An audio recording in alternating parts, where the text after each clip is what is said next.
All right, welcome in. Hanna Time, Thursday night. JJ Grub Shack here in East Mesa, Arizona. We're going to have another big show for you. Lots of baseball, lots of football, jam-packed. We got special guests again on a Thursday night like we do. And it's packed here. We got Buccaneers and Ravens. Good matchup tonight. Good game so far. We're watching that all over this house here at JJ Grub Shack. And if you want to come on down and join me, it'd be great. I'm always here on Thursdays and Sundays watching football. All right, let's give you a 30-second countdown. Get you back into the show. Get your thoughts together about baseball, World Series, and Week 8 in the NFL.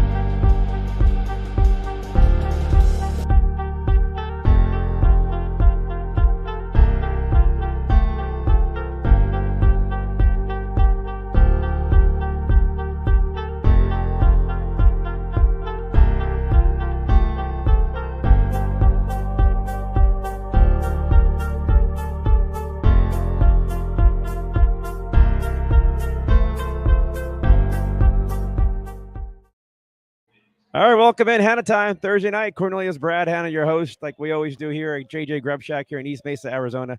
And jam-packed house watching some Thursday night football. We got a lot of talk about baseball, World Series. Got a lot of stories about spin rate with the pitchers in baseball. You know, I don't know if you heard the story or not. If you're the average fan, I'm sure you do. But, pitchers were, scrutinized about doctoring the ball, maybe getting too much of a spin rate. For breaking balls, sharper, tighter pitches thrown, and made it a lot difficult for hitters to hit the ball. Well, things changed. Major League Baseball got involved with that, and we saw a change in pitchers, and they were getting hit. And then a couple of months later, things got tighter again. And now there's a report, and I've always felt this way, that the spin rate is back, and it's been back even bigger and crazier in the postseason. And we'll break it down for you why Major League Baseball either is ignoring it, or maybe they just cannot figure out what's really going on. There's a lot of, two sides of the story we can break it down to. I'm going to dig into that. So I want you to really hear this out as you're in the midst of the greatest part of baseball, the World Series, Phillies and the Houston Astros. So pick your team too, by the way, if you want it. But we're going to talk NFL. Week 8. I got John Turner coming in, my great football insider himself. I got Mancini coming in at 7:15 for Hanna Mancini. And I'm waiting for Kip Cross, former Major League Baseball player, to talk about baseball stuff too. If he doesn't make it, we're just going to keep rolling along here on a Thursday night.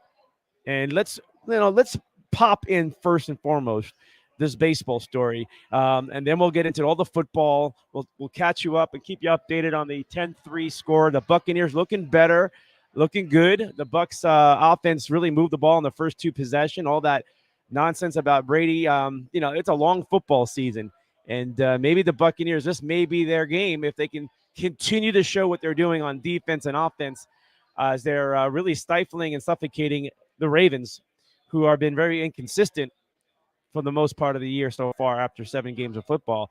But the Bucs are below 500. They're 3-4. So we'll talk about that also, and the rest of the game and all the rest of these wild, great NFL stories too. But I got a lot of baseball I want to share with you. A lot of, conspiracy stuff too. I mean, it's just crazy. I love it though. All right. Just checking the score before I pop into baseball, but everything looks pretty good. All right, let's move along here. Thank you for coming in, and appreciate your time with me too, as I try to inform you as much as I can, educate you as you educate me. All right, Hanna Time is on the roll here, and let's, I want to pop this in right here, and I want to say this to you right now. Right, this is a great quote. Baseball is a thinking man's game. It's not a calculus thought. It's a living thing to me, right? I've explained myself to all about this before. If you just keep your head in the metrics, that's what you're going to get. The task feeling, okay? What that really is saying there, baseball has gotten so much into the metrics, the technology stuff, that it's taking away the feel of the game. In a lot of sports too, by the way. In baseball, we really see it. And when you take the feel of the game, the natural instinct of the game, you lose something.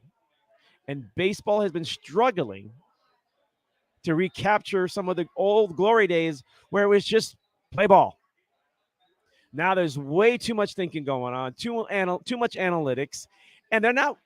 Has analytics truly benefited teams where the feel of the game doesn't matter anymore? Where does the feel of the game get back into sports? At what point does a coach or somebody say, get rid of that tablet? Like let's get rid of this stuff. Let's play some ball. Now, there is some benefits to do your homework, be prepared, right? Know your opponent, know what you're going to throw to these batters and, or this pitcher and things, matchups and stuff like that. But when you overdo it, when you overthink and you just trust the Harvard geek who just never played a game in his life, but these numbers match up. But the true instincts of a ball player, the true instincts of an athlete, the feel of the game, the energy of the game. Analytics does not take care of what? Pressure. The moment. They bring it in and they show like what is pressure moment. You can't decide that's the only way that you can feel like, well, this guy is good under pressure. BS. When a ball player or an athlete is in the moment, we don't know how they're handling it. We don't know if they're over exaggerating themselves on the field, not too overhyped or too cool, too nervous, not focused. But you're going to trust the analytics on it. Overall, it's destroying sports and it's destroying baseball. You're going to watch a lot of it. You're going to watch a lot of it in the World Series. But I believe more and more people are tired of it. There's more complaints about the analytics when it comes to baseball. And we're going to watch the World Series, and we hope it's a great one. The Fall Classic has to be a classic. We want to see it, right? I do. I definitely do. All right. Now, and a lot of this stuff, too, in baseball, and if you're a baseball lover, great. If you're a baseball average fan, great. If you just really don't follow the sport, just follow along, enjoy, listen. I got a lot to read to you. Something that I got this part out of the Athletic, the article out of the Athletic, and a lot of it from me that I wrote down too. And I want to share this with you. And I want to go through some quotes about what's called the spin rate. Okay. And I was hoping to see Kip Gross come in here if he can pop in. He's supposed to come in around 6:15, and if I'll be in the middle of this, then that'll be great timing. He's a former Major League Baseball player, 16 years in the Major League. So hey, we definitely want a guy like this to talk about spin rate and everything else too. All right, let's get into it. All right, spin rate. Some references from an article in the Athletic, and also from yours truly, and some quotes too. All right, spin rate is back up. It's back up, meaning they try to get away with it. I mean, they try to get away with the pitchers. They finally got caught, or at least they captured something. When now they check every pitcher's glove before or after every inning to make sure there's no substance there. They get a better grip. They get something on their fingers to be able to spin the ball. So when it comes off the fingers, they can snap it more, right? And they have more rotation on it so the ball can curve and slide and do all the dancing that it does as it approaches the batter. The spin rate has been way high, right? Incredible. Then it disappeared and pitchers struggled. Some did okay. Then we started seeing more and more numbers going down in baseball. We saw what? Averages are like around 230 as an average. We saw batters and hitters still playing every day at 180, 190 batting average. That's embarrassing. You shouldn't even be in the major leagues, right? But something was shifting. People blamed it on the infield shift and all these other. No. I mean, part of that can be possible. But there was that spin rate. Is it illegal? It's supposed to be because they're checking the gloves. But why is the spin rate way up again? It's back. And they're still checking. But are they checking for show, or are they really checking the pitcher's gloves? A conspiracy, good food for thought. You can all throw it out there if you want to, but I'll get more for you here. The thinking is clear though. The sticky stuff leads to the biggest increase in spin rate. Okay, which in turn leads to the most dramatic increases in stuff like so. Check of the hand should keep anyone from using the substance that they can't get off their fingers or hands quickly. Right. So it's called the spider tack. Okay, it's like pine tar in a certain way, right? Or using pine tar for the batter, right? Batters can use pine tar, pitchers can't use anything like that. That's the rule, right?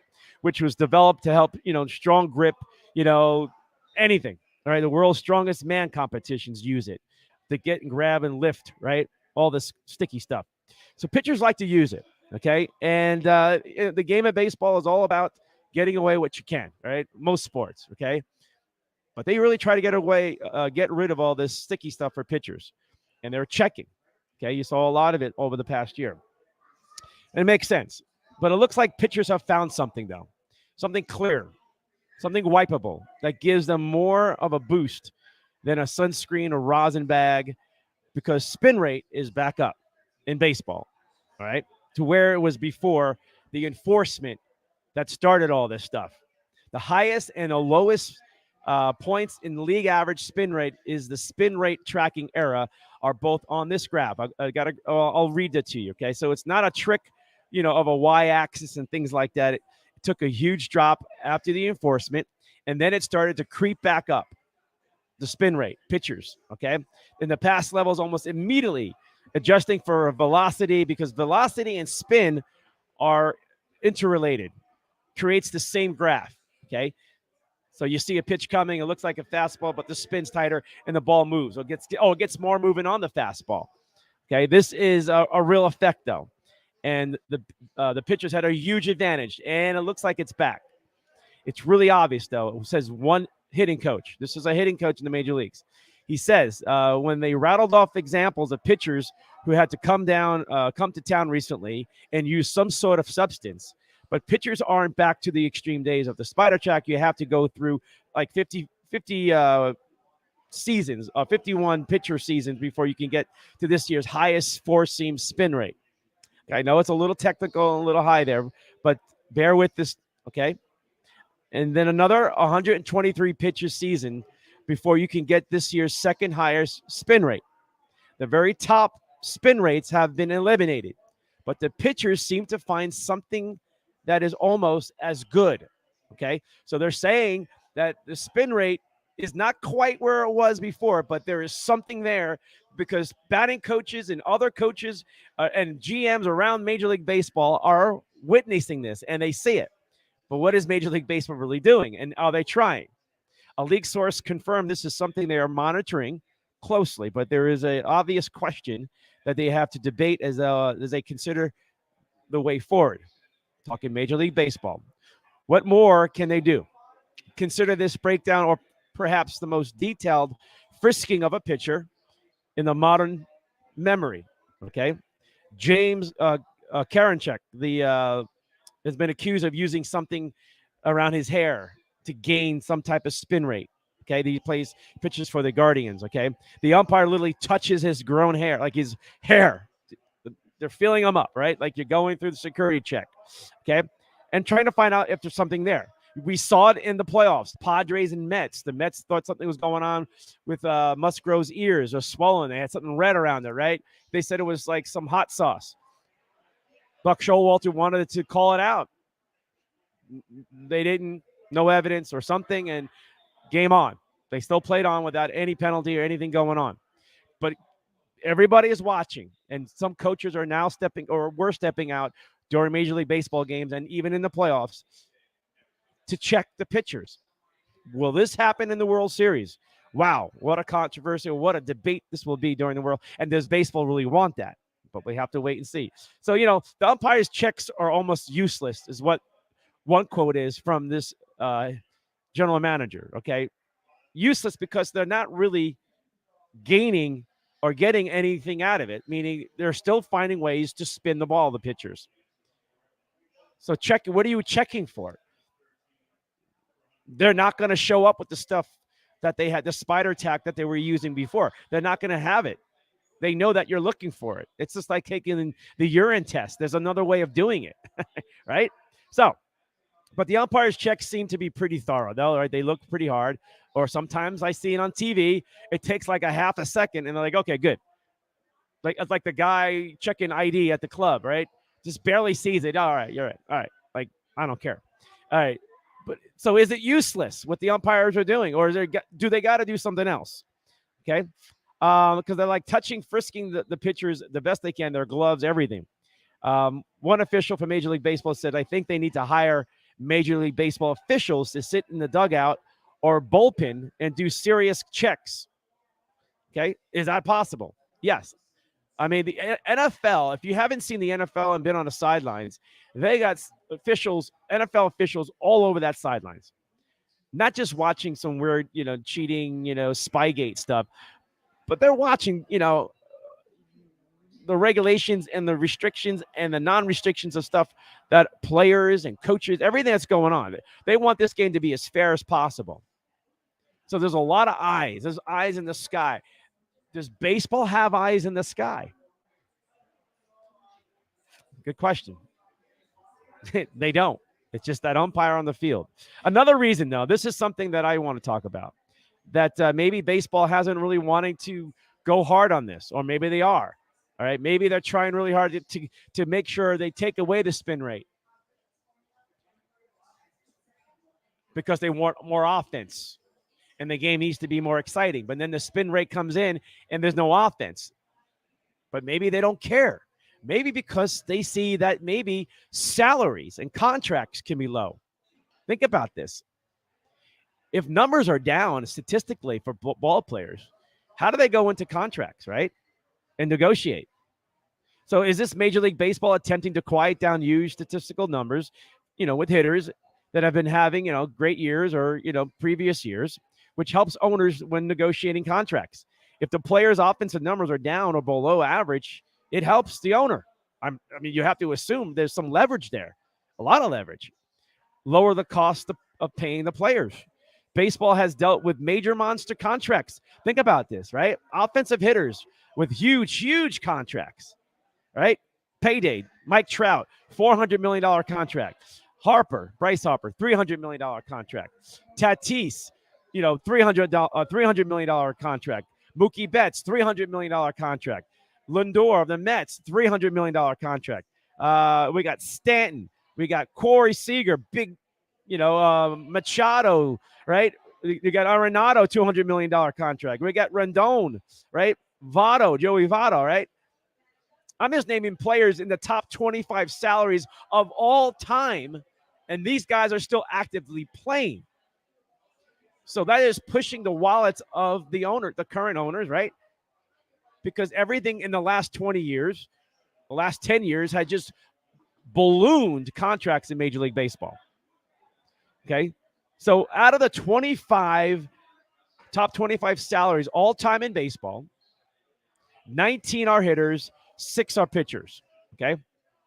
6 are pitchers. Now, according to the Forbes, MLB salaries have totaled $4 billion each of the past 5 seasons since 2006, not including the 2020 pandemic.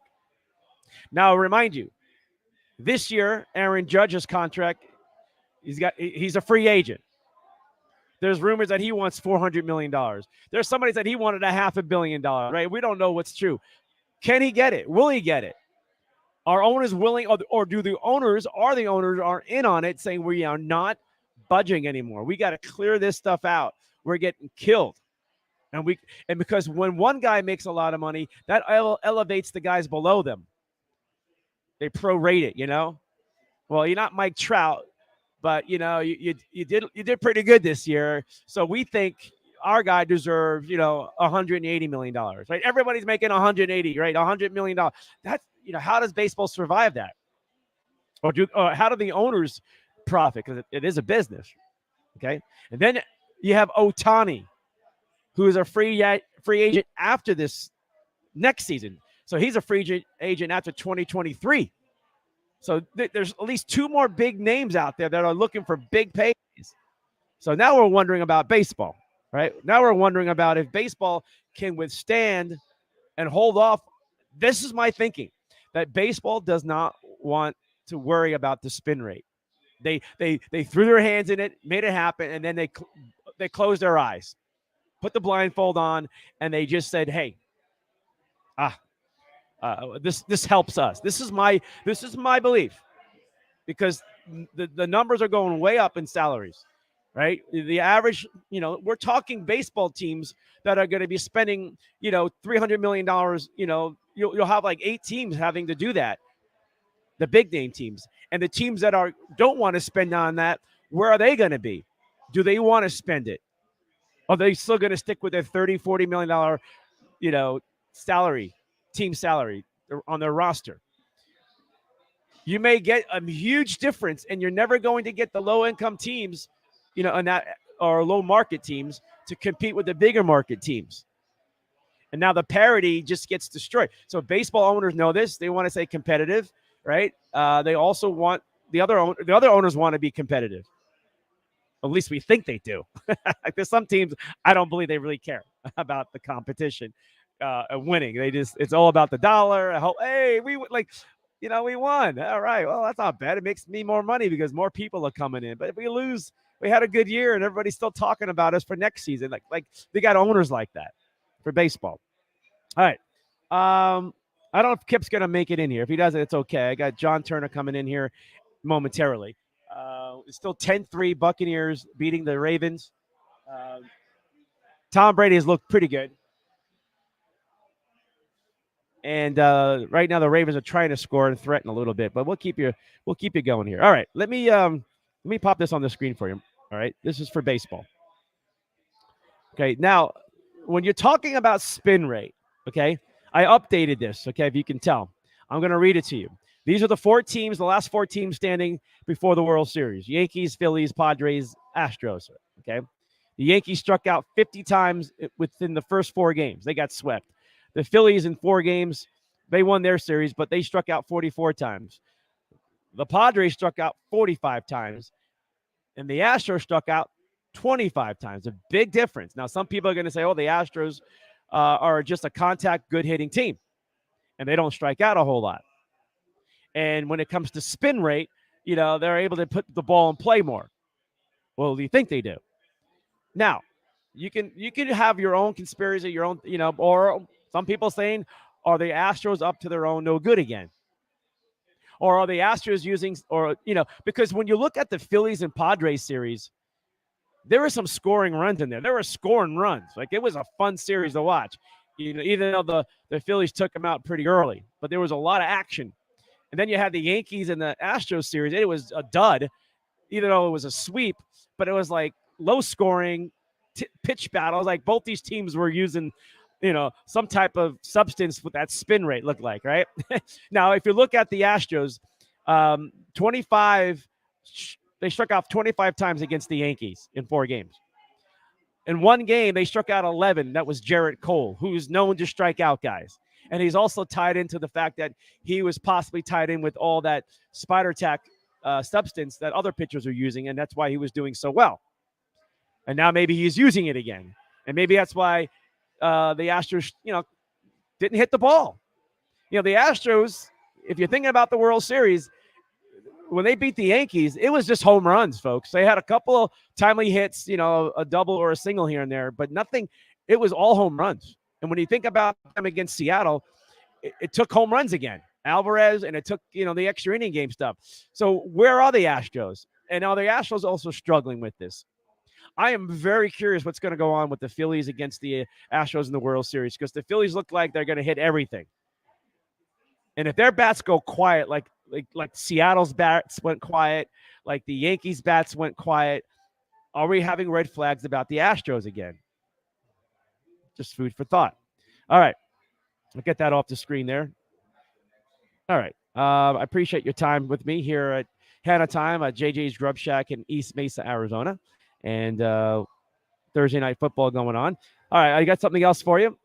This is a fun fact for you. Of the 2 teams in the World Series since the divisional era of 1969, the Astros had 106 wins this year, but the Phillies had 87. 87. That is the biggest the biggest differential of World Series teams when it comes to wins. Now, they had a new playoff format. There was an extra playoff team. The Phillies are and playing the best baseball out of the National League. They proved it. They earned it, right? They had 87 wins. Now, some people say that's not fair. It's like catch 22. Now, look at the Astros. They won 106 games. Okay. If the Astros lose, how big of an upset is it when you look at the season record? Now, season record-wise, I think the Astros, it is an upset. Everybody's picking the Astros to win in 6 or more or less. Now, for the Phillies side of it, if you really want to think about it, they're on a roll. They're hot. They've been playing great baseball since they fired their coach, their manager. They've been on fire, and they've been just going and going. And they, if there was more time, they would have caught the Mets or the Braves, right, and surpassed them. That's how hot they are.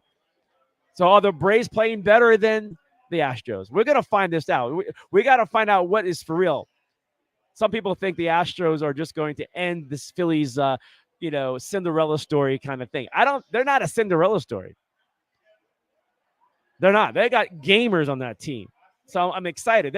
So we're going to find out, about the Phillies and Astros, and I hope it goes far and long. I love baseball, and we'll check it out. All right. Now, more numbers and graphs here.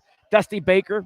Let me get this off the screen for you real quick. Dusty Baker is the longest tenure manager in baseball history without a title. By far. Look at that. 2,093 games so far without winning a World Series. He's got four more wins away to get off of that list. Okay. Bob Melvin is number 5 on that list. He just got knocked out. Buck Showalter was in the playoffs. He had a shot, but he's in the middle of that number 3. But G-Mock of the Angels, Angels were pretty good for a while under G-Mock. And then we got to go all the way back to Clark Griffin of Washington. Look at that. Another Washington team. So Dusty Baker trying to get rid of this, if the Astros don't win the World Series, right, what are the Astros, right? What goes on with the Astros if the Astros don't win the World Series? Who are the Astros is the bigger question, right? It's a question that I always want to bring up because are the Astros 4 World Series in 6 years? It's tainted, but at the same time, the Astros may have figured it out. Only 4 players remain from those other World Series, right? So who is this Astro team? There's a lot of negativity still. They'll never get rid of what they've done to the game itself. They've ruined the game. They've scarred themselves. But if they don't win the World Series, that means out of 6 years, with all this greatness that you want to talk about the Astros, they got 1 World Series ring, and that was the biggest scandal since the Black Sox cheating, basically, of a World Series back in 1919 or something like that, right? So where will the Astros be, and where is their legacy? Something to think about. If the Astros can't get another ring, we were just going to look at them as a different way, and that 1 ring, you're going to hang your hat on that, but hey, it's got an asterisk next to it. It's got a big cheating asterisk next to it. That's how it goes. All right. I got so much to show you here. How you doing, John? I think John's in my green room. You there, John? All right. I'm going to pop John Turner in, and we're going to talk more baseball with him, and then we're going to talk football because he's a football guy, insider, but I don't want to ruin his day. Actually, you know what, John? Let's put you in. I like baseball. Oh, you do like baseball. Well, I was going to ask you if they could move the cameras elsewhere in the stadium. They could be using those vibrating anal beads that those chess masters are using these days. Wow. You all right. So we got anal beads for the athlete who enjoys that. But his idea is for the sign stealer in you. Right. So think about it. This is pretty much what the Astros were doing back then. They had a vibrator on them, okay? And it vibrated because some guy had a remote control because he was doing it to his wife probably. And he goes, you know what? I should do this to my ball players, and we can cheat and find out what pitchers are coming, and we can vibrate. One is fastball, two is curve, or blah blah blah. It doesn't change. Now, how do you hide it? But now they're using codes. They use the pitch com on their wrist and the pitcher, but there's three infielders that have it. This is something true, John. Three infields get to have the pitch com in their ear in the infield.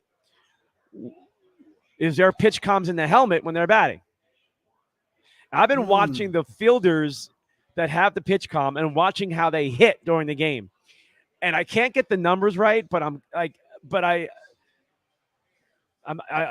gonna say they're the ones hitting, right? They're the ones hitting if you're looking at it, but I can't just throw that out there without real concrete numbers. But it's like, all right, so they're wearing the pitch com in the ear, and what that is, folks. Again, just to remind you, is that they get buzzed or they get communicated on, like the quarterback getting communication with the sidelines, right?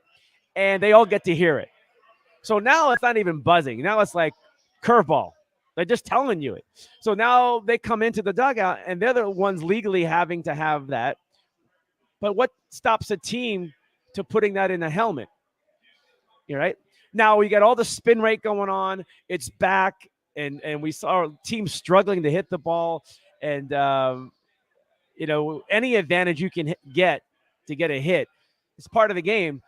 But the illegal stuff, and if you're the Houston Astros, if you're doing it again, man, you can like destroy your whole baseball city, because people are going to come there with torches.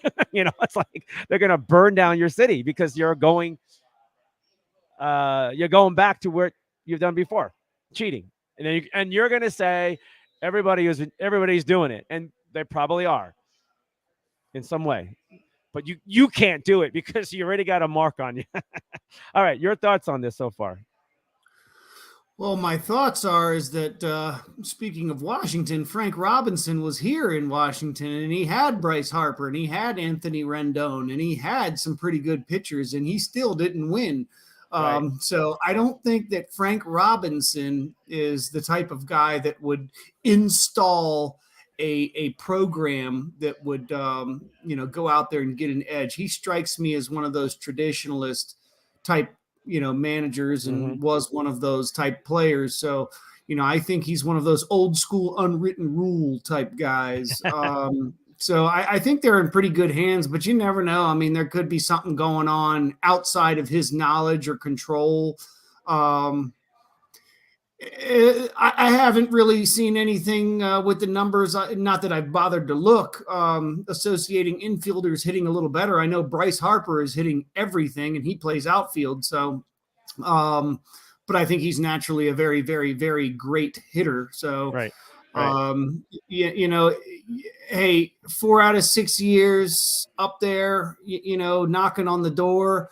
Remember the 1990 Braves, the 90s Braves, they were up there every year. Nobody ever accused them of cheating. They just, couldn't get it done all the time until my Cleveland Indians in 98, Omar Vizquel let one go through his legs and they finally get a title. But but they were up there every year, and they couldn't win. And hey, we never really associated them with cheating. Of course, they had the arms of God right in the bullpen, but it's going to be an interesting series indeed. And I don't know if you can relate 87 wins versus the 109 so much in baseball, because I think, okay, let's say Harper misses some time and his wins above replacement is at an X or Y number, right? And you're missing a couple of guys like him. He seems to always be gone in April and May and some of June.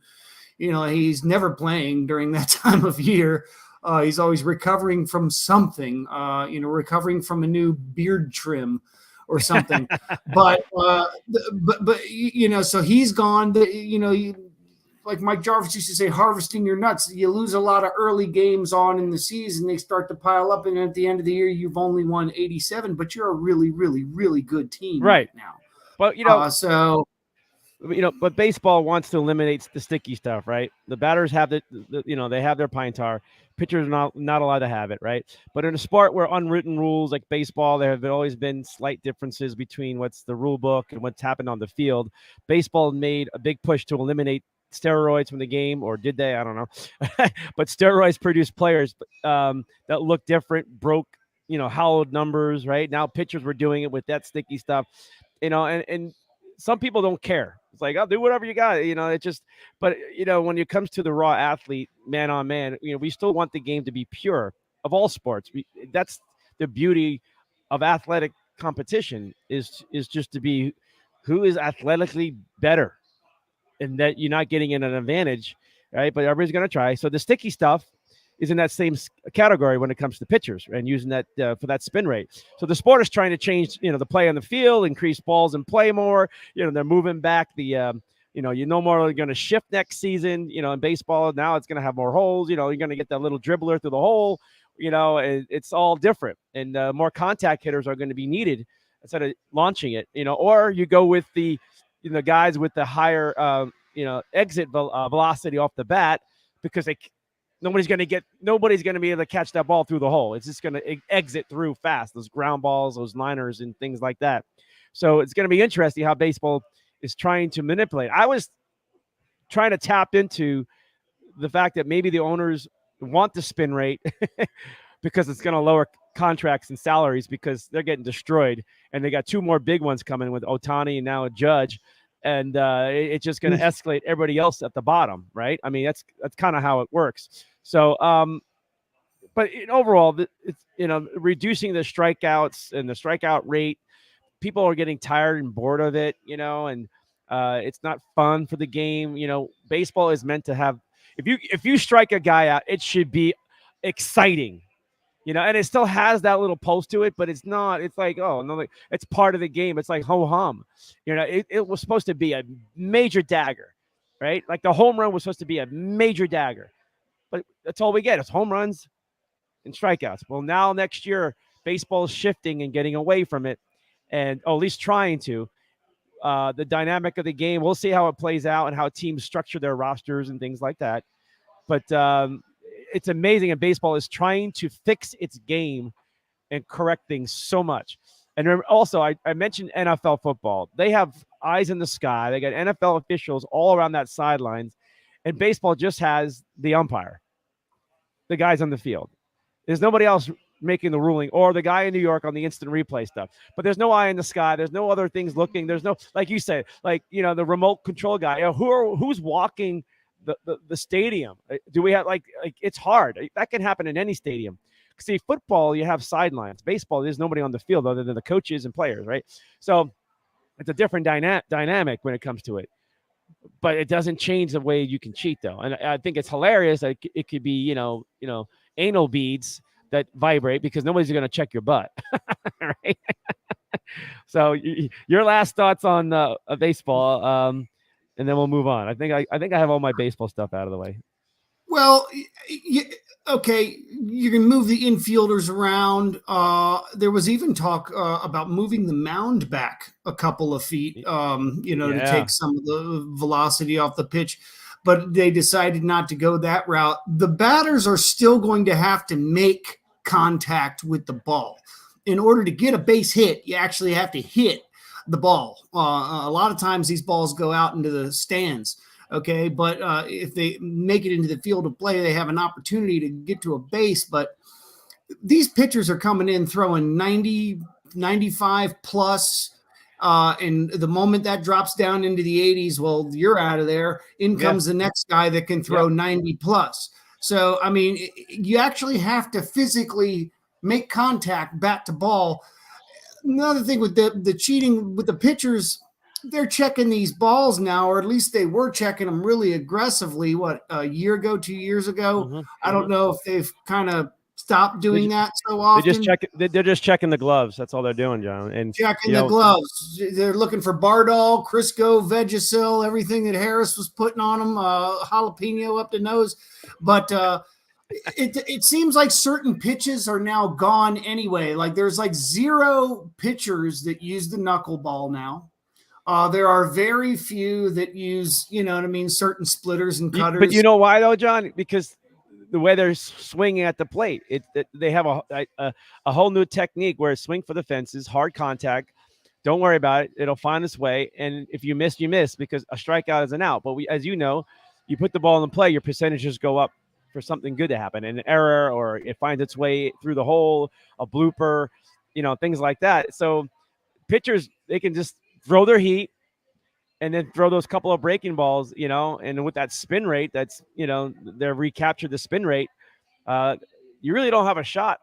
I mean, that's why averages are 230 in baseball. Like that's the average this past season. That's horrible. There were guys That's batting. very bad. They were batting 180, 190, and they're still in the lineup. Like that's unheard of. But because the average is down so low, that it's like everything drops below that. It used to be like a batting average was like 250, on an average, which was, you'll take that. If your guy's batting 250, he's like a star. He's an all-star. I was a Cleveland Indians fan in the mid 90s, or at least growing up all the way up until the late 90s when they finally lost. I said, I've had it with this team.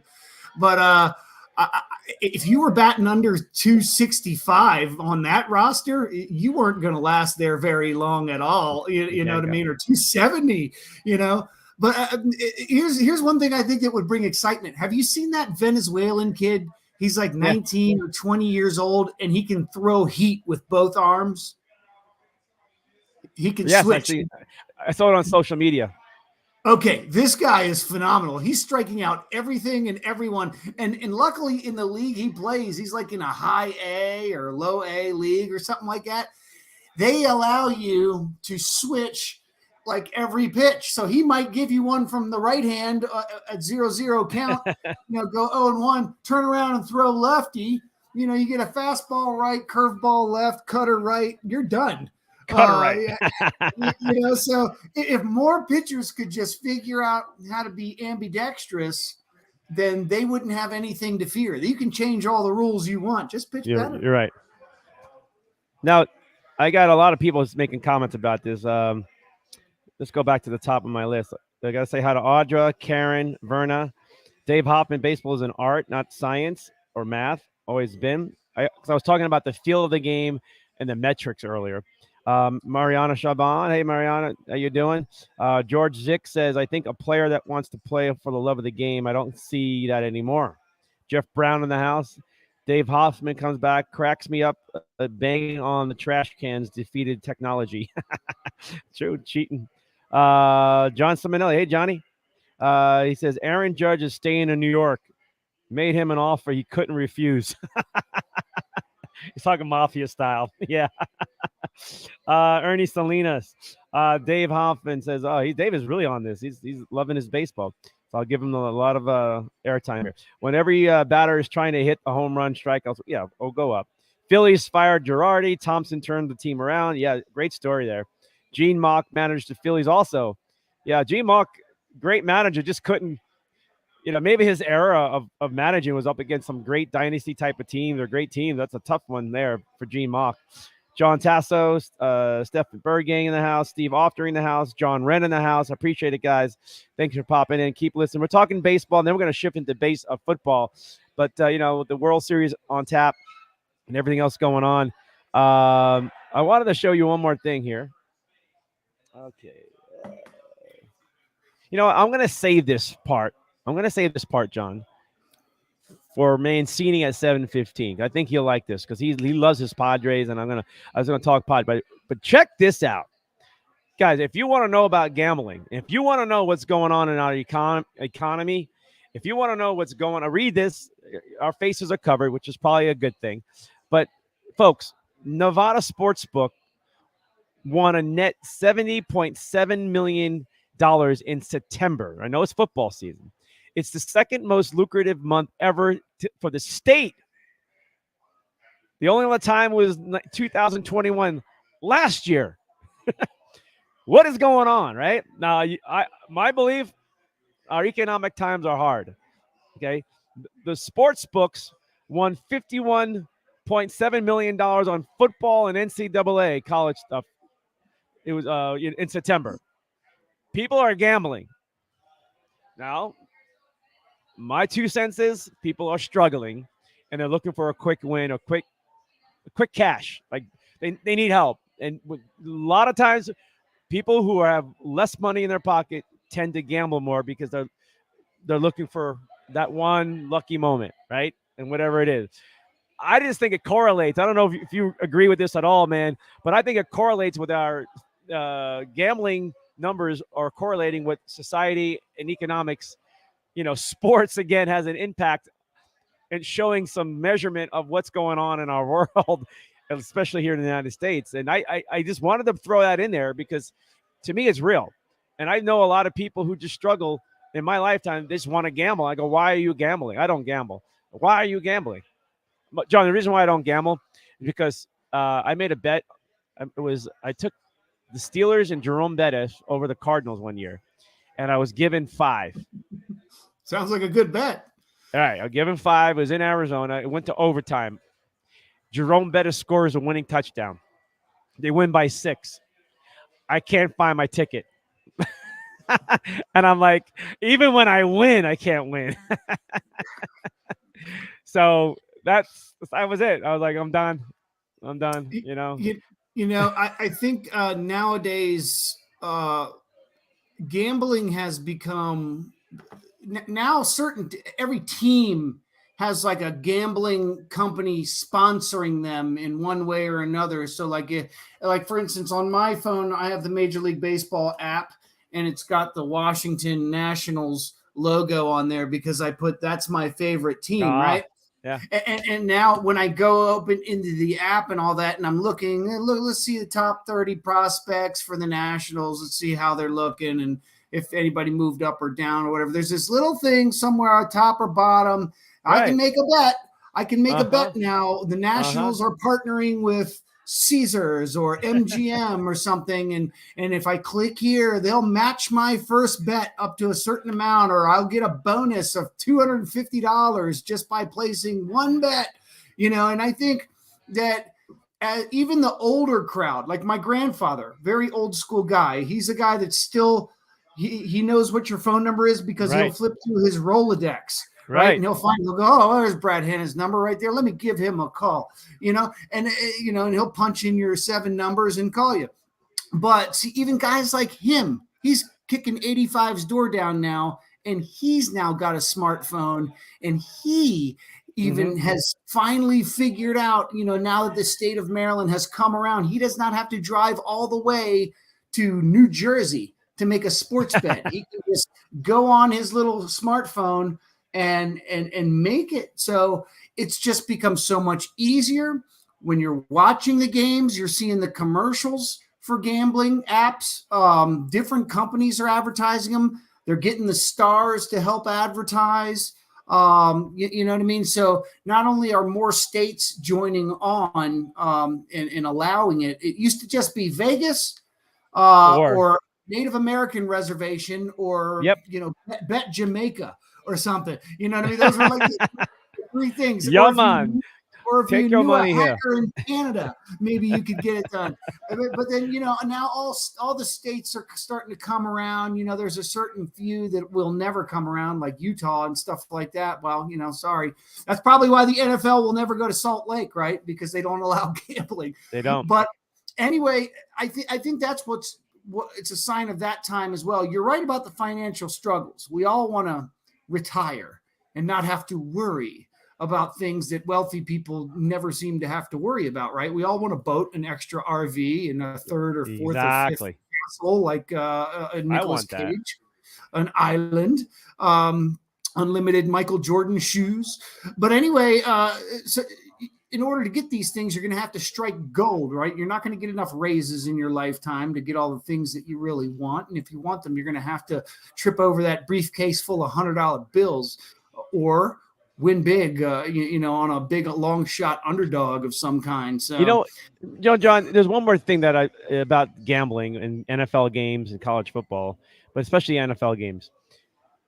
You can't really put your finger on games like all season long. If you're a gambling person, you're being surprised. You're like, so I think maybe that's part of the reason there's a lot of losses in Vegas with the casinos is possibly that the NFL to me is not producing a lot of good games, and it's a mess, and we don't know who's showing up next week. And yeah, we see teams 5-1 or 6-1 and things like that, but even they are battling to get through those wins and finding ways to win. Some of those teams, even like the Kansas City Chiefs, right? We don't know, right? What's going to happen next? We look at a matchup and we're like, oh, take that team, no doubt. No, it doesn't happen that way. Like, so Well, we've been getting a. What's that? Look at this game right here. Yeah, It's yeah. 10-3. Tom Brady, Lamar Jackson. Do you know what the over-under was for this game? What, 52?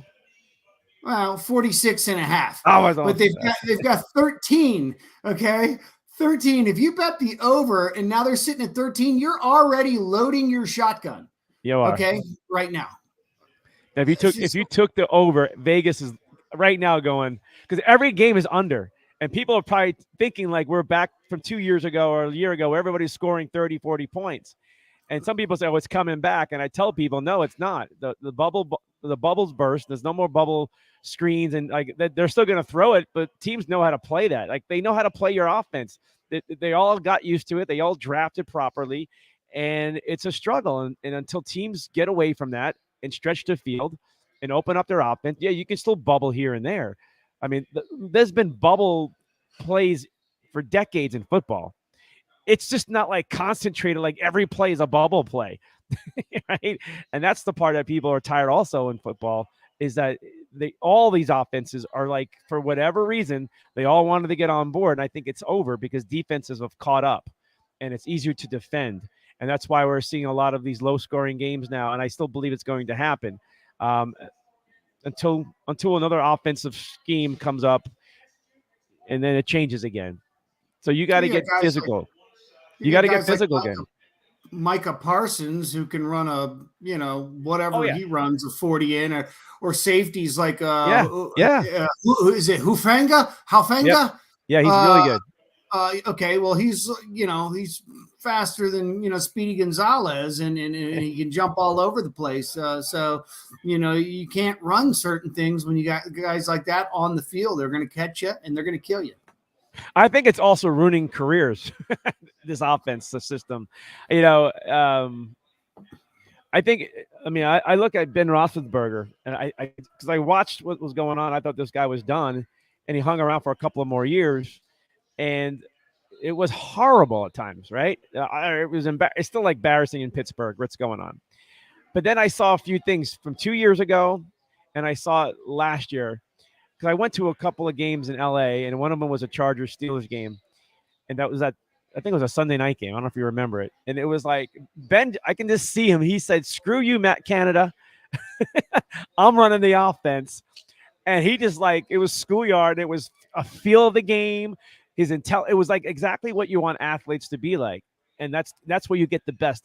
But when it's constructed and all like structured, it's too methodic.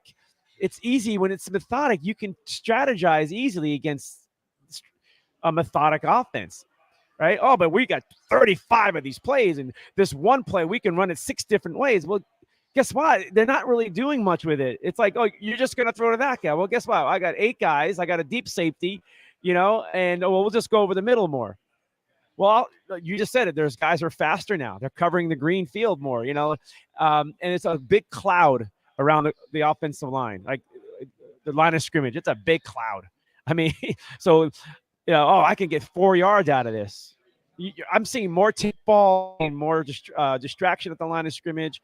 I see more teams playing better defense, and I think it's because they made it so easy now that they're all like locked in on their guru head coach, their guru offensive coordinator who knows how to run a bubble. It's over. It's over. I truly believe it's over. And you may get a pop game here and there. That's, whatever. But the numbers are showing me right now that it's over.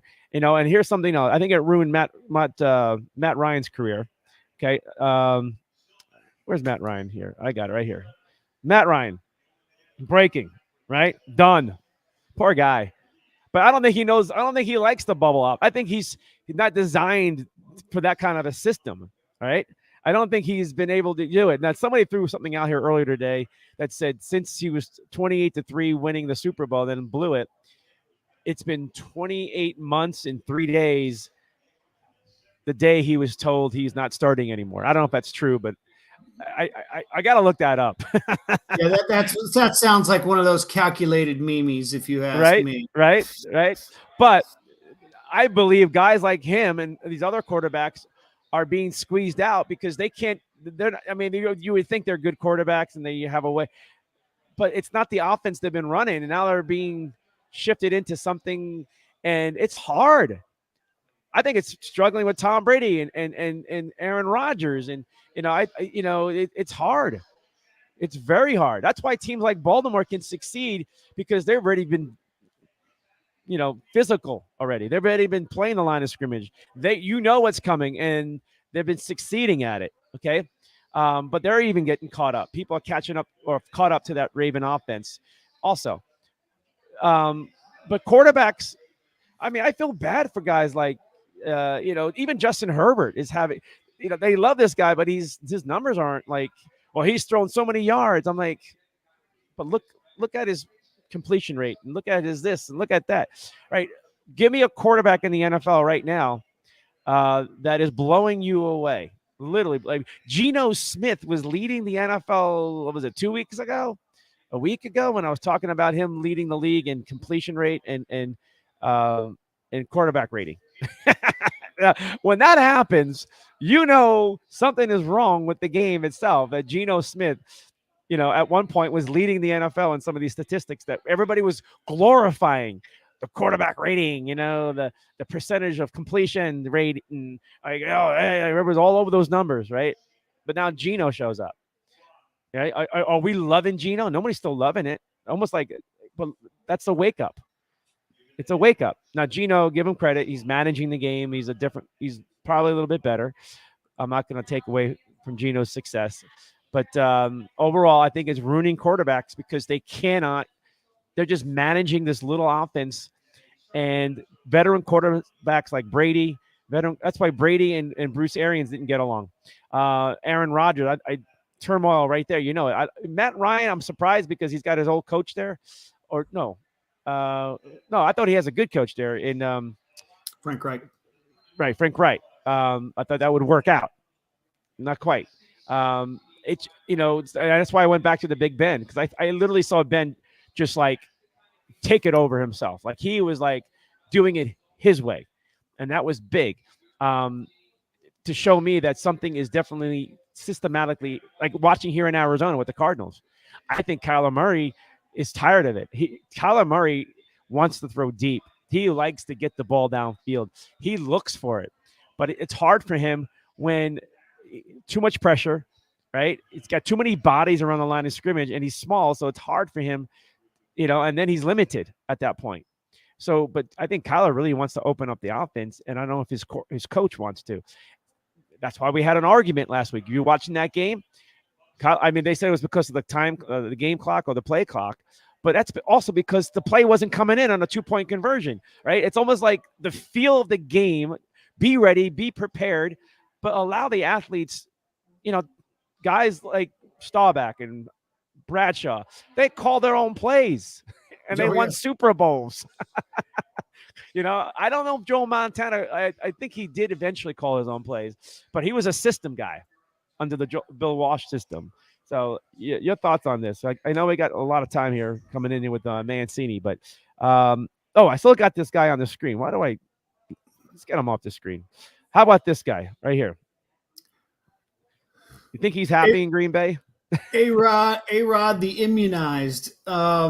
He's a funny one. His comments earlier this week about certain players shouldn't be out there if they're making too many mistakes. They obviously don't get it.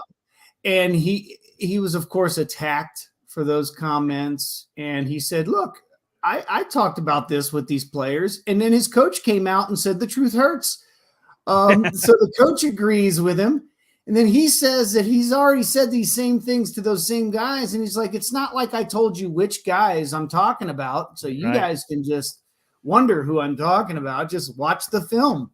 pal. You know, but us here as fans and analysts, or these geniuses on ESPN and stuff like that, when they break down these games and show us their all 22 breakdowns and all that other stuff, when it comes down to it, we don't know if a wide receiver ran the wrong route.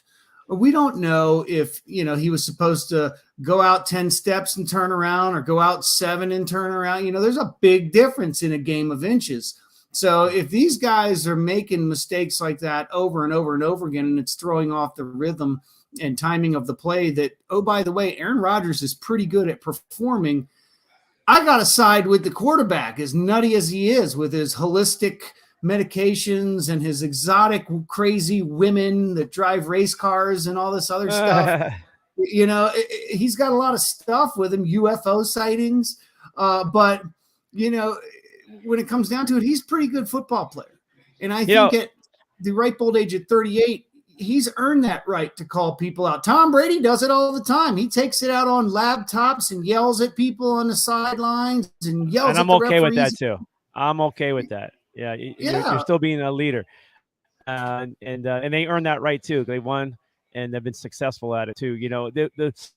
When you do the bubble stuff and everything's at the line of scrimmage, the short passes, the little quick slants, right off.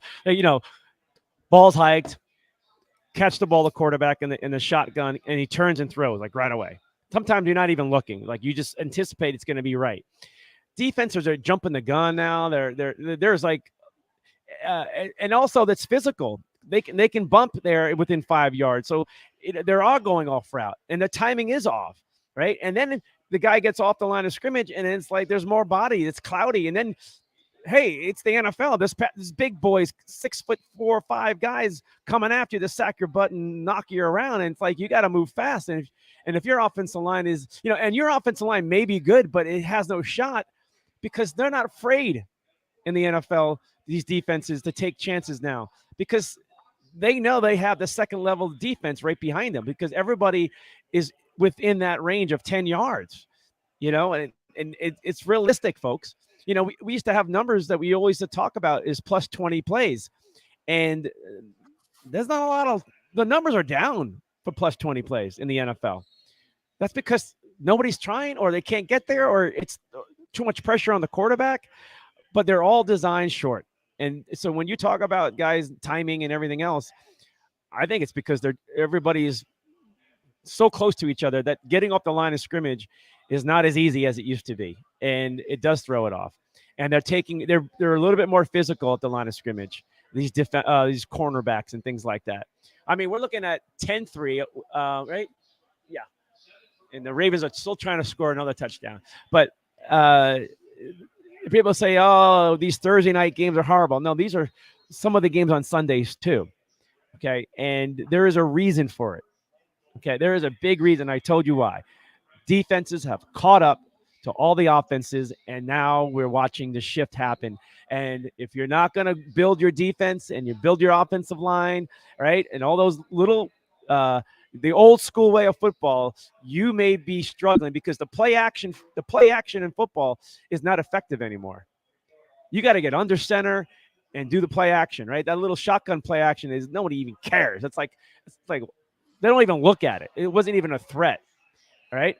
It's because it's not as damaging because you can see it in front of you a lot easier. You can't even hide the ball in the shotgun to do a fake. It's not as good. It's embarrassing.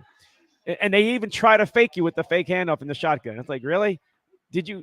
Some quarterbacks don't even care anymore. Because it's a waste of time. It doesn't freeze anybody. They're still coming to get you. All right. I got a couple of good stories, for Mancini to come in here. All right. I want to talk about this game. It looks like the Ravens are just tied it up, so it's 10-10. The Ravens are 4-3. They're not looking as good as they were in previous years, like everybody else. But it's about surviving and getting through the season, and be the Philadelphia Phillies and get into the postseason, and then you run it. And this is maybe what we're looking at. When I'm looking at a team right here, look at this, man. This is the New York Jets, the freaking New York Jets. I And I love it. told you folks, the Jets were coming a couple of years ago. And the reason why is they are building something. And they all I need to do is having one of those great drafts, and they have it. They had it last year. They had a couple of good ones already. Guys were injured, and they got hurt with a couple of injuries this week. By the way, they got offensive lineman out and Brees Hall, which was, man, he was so good. But the New York Jets defense with Soleil at the helm there, at the head coach. Remember him and San Fran with that defense? He's got some pieces now, and he's got a secondary, and he's got Sauce Gardner who's leading the way. Look at that number right there, folks. The Jets already have 8 interceptions compared to last season 7. That's not by mistake. It's because they built it and they're there. And their record, yeah, they may not be this dominant 5-2 team, the New York Jets, but they are definitely better than the average team in the NFL. Right? I would take my chances with the Jets. I would. They will be in the game. I don't believe they get blown out. I don't believe this is a team. I think this team is right there, and they happen to win those closer games, right? But when they go into Green Bay and did what they did, you saw Green Bay sucks, but you still did it, and you still got in there, right? They've taken out some teams, and you got to scratch your head. I do love it. I do like the Jets. I don't know how far are they the Philadelphia Phillies story. The Jets, this team that nobody cares about and doesn't take seriously because it's the Jets. I think there's a little bit of a stigma that will still be on the Jets for a little while. I mean, if they make some noise in the playoffs and end up in round 2, well, then I think teams will take them more seriously next year. But I think the Jets are still the Jets for a little while in the minds of football fans. You know what I mean? Like, I don't think football fans and even oppositional coaches are, they're looking at film and they're practicing, to do this and to do that, against every opponent they play. But inside of the mind of a player, a psyche, you go into a game, if you're playing Tom Brady or Patrick Mahomes, I just look at a stat on the screen, and I'm going to steal it from the network. Brady, Russell Wilson, and Brady and Rodgers, right? All 3 quarterbacks, right? Mm-hmm. Last year, the offense was averaging like 26, 27, 28 points a game. Now they're down in the mid-teens. Their offense is something to think about. What's going on in the NFL? I've got a stat for you. What's that? Right here. Okay, show me. Tell me. Okay, pocket time. In the pocket. Across the NFL, every quarterback. I'm looking at it right now. Pocket time. Guess who's dead last?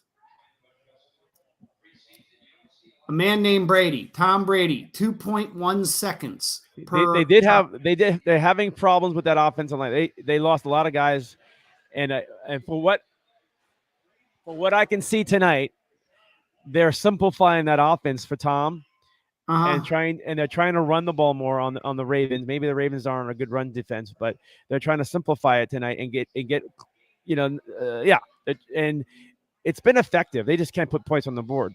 But why is Tom Brady in the pocket like that? So he's dead last among all current starting quarterbacks. Okay. Second, third to last is Aaron Rodgers. There we go. All right, and guess who's right above Aaron Rodgers, sitting pretty at number 29? Kyler Murray. Kyler Murray. Okay, what's the pocket time? What is it? Does it give you a number like a yeah? Tom Brady is averaging 2.1. Aaron Rodgers 2.2. Kyler Murray 2.2 as well. So there's some ties. Here's one that doesn't surprise me. Carson Wentz, he's right there with them guys. Joe Burrow, he's low on this list. You know who's getting lots of pocket time, and it shows? Kirk Cousins. He's tied for first. Wow. With Zach Wilson and Derek Carr. So it does correlate to winning and losing. Patrick Mahomes is second by himself at 2.5. So, and Geno Smith, tied with Patrick Mahomes. There it is. So that says something. If you've got maybe Geno's having a good year. Couple of tenths of a second make the world of difference in the NFL. That's a great stat. You can measure some other things like the pass rush could be effective for the other team, obviously, or maybe just that quick catch and release kind of thing. Shotgun, catch the ball, throw the ball real quick, get it out of your hands because the bubble is supposed to be quick hits, quick hits. But when there's nothing there, you don't throw it. Now you're hesitating. Now you got to go to your other options, and there you are, right? So, but these teams are not protecting the quarterback, or they're getting the ball out of the hands way too quick. And that's why you're saying developing your plays more, and letting your receivers run the routes and get downfield more makes sense. I think Seattle gets downfield a little bit more. They've always been known with that Carroll at the helm there as the head coach. Um, but I'm not surprised Gino's up there because of his numbers right now. He's not blowing you away. It's just that he's been managing the game very well. And the less mistakes you make, the better you are. Like Matt Ryan is a disaster there. I thought the Colts and him, who was that? David Robles came in here and said that I feel bad for Matt Ryan. Thought he was going to do good in Indianapolis. Yeah, I did too. I thought there was, but either his days are up as a quarterback or it's sad. But even the young quarterbacks, nobody's blowing you away, and that's the other part about this. So I'm if Zach Wilson of the Jets gets going, he's and learns, and don't forget he's only have maybe how many games has he really started since his rookie year last year? Not a whole lot. So, yeah. Right? It's like if he, is he a managing game, or is he a guy who's going to like get to the next level? And if that happens, the Jets are going. They are flying high. That's like if that quarterback takes off and that team takes off, that's where they're at. He just looks like a 22-year-old version of Colt McCoy that's just doomed to carry a clipboard his whole career with a baby face at the same time. Here's another quick oddball statistic. Tied for first place, Aaron Rodgers, Justin Herbert, and Tom Brady, Kyler Murray, all sitting at 17, tied for first place in drops. Receiver drops? Yeah. Wow. All four of them are tied at 17. So you're telling me Jacoby Brissett is also tied with them, but nobody cares about Jacoby Brissett. Real quick, what's their combined record overall?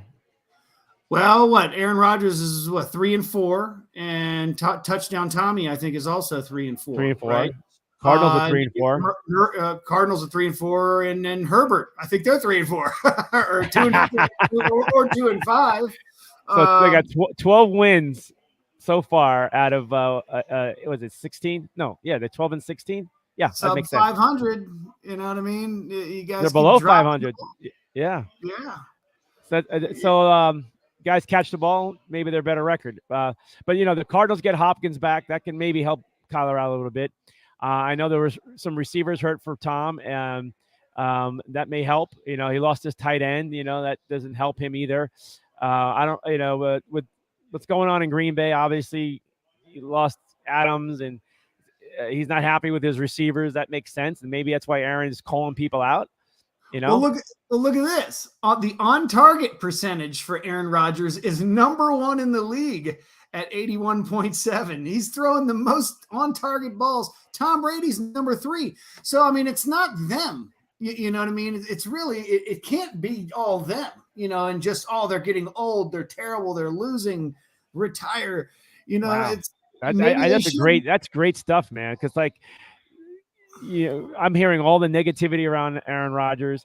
I'm hearing all the negativity around Tom. But this is happening with other quarterbacks around the league. But these are the big names, right? So, of course, we're going to pay attention to it.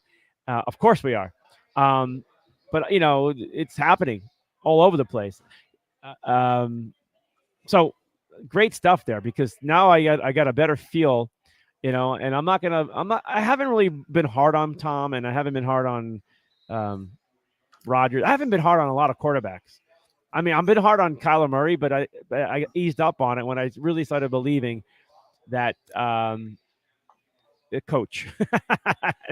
We got a problem with the coach here in Arizona, and unless they can figure that out. All right, what else do I got here for you? Let's see here. Mancini's supposed to pop in here any minute, and I got some good stuff for you. right now on the scoreboard, Ravens, every time I look up, the Ravens have the ball. I don't know what's going on, but it was 10-3 Buccaneers. Their first two possessions, they went right down the field the first time, scored a touchdown. The second time, they went all the way down to the goal line area, and they ended up kicking a field goal. And it looked so good, the Bucs offense. But since then, it's been a dud. Yeah, it It's looks been a like it was dud. four plays for a whopping 28 yards. The Bucs had it and then punted. Okay. All right. And it looks like the Ravens are, manufacturing some drives and, but they're I've seen them, cross midfield a whole bunch. They're about to go across midfield again. It looks like, field position. The, the Ravens are not blowing anybody away, but you're on the road and you're Baltimore and you can get this win and get to 5-3. I mean, this was one of those games on the schedule where you thought the Bucs were going to beat the Ravens. If you're the Ravens, this is like, wow, we're going to steal one on the schedule, or at least like the average fan looked at it that way. Here's some oddball numbers. The last 5 drives for Tom Brady and the Bucs: 4 for 28 punt, 3 for -1 punt, 6 for 24 punt, 3 for 2 punt. Wow. And 3 for 6 punt. Wow. My senior year of high school team could put those numbers up on the Ravens. This may have to be another defensive play again. What was it, a couple of weeks ago? It took a defensive play to stop. Was it the Bears at the goal line? Whatever it was. Was it Washington or somebody like last week, or it was a Sunday night? We saw the interception in the end zone with the Dolphin game. Like somebody's gonna have to step up and make a play again to change this game around. It just seems like it's defense. Remember, I've been having the tone for defense. The defenses are going to win games. If you're, I think the Vikings are number 1 in the league with turnovers differential. I mean, they're a plus like, I don't know, 6 or 7. They're really up there, and that's another reason why they're winning. They protect the ball and they get in the ball back, and that's a big deal in the NFL. But you got to be able to score off the turnovers. I don't know if there's turnovers in this game because I haven't really been monitoring that closely. I know I have the score box in front of me, but I haven't looked at it. But it just seems like a very methodic game. And again, one of those games everybody's watching going, So, I saw some stats the other day, John, about the baseball playoffs numbers destroyed Thursday night football, Monday night football. Like, it just like, and people say, oh, the game sucked. Nobody cared. Well, that's part of the reason. Like, if you can't put a product on the field, well, and I always go back, the NFL has become a defensive league again. And it's because of everything I mentioned. They caught up, they figured everything out, and it always happens in football, in sports. You come up something good, you're the hottest thing going on, but that only lasts. It's got a window, and then it all catches up. Once the book is on you, they know the book, and they start to find ways and figure it out. It may take a year. It took a couple of years to get it right, but now it's changed, and you better have a defense. You better have a defense to stick around in the NFL. Your 2-4 teams right now are not 2-5 teams right now. I don't think they're horrible. They just haven't won those close games. It's one of those kind of things. Like, they very well could be 5-2 and be the New York Jets. All right, I got Mancini coming in. Hey, Mark, how you doing, buddy? I appreciate you coming in on the big time. I got a 3-way. I got the trio. We had a moment earlier, Mark, about cheating in baseball, and the fact that technology has taken over. We were wondering about anal beads. Could be a possibility. Somebody's still bitching about the Houston Astros. I know they are in Los Angeles. I'm still gonna bitch until I can feel comfortable with it. But maybe they're using anal beads. I don't know.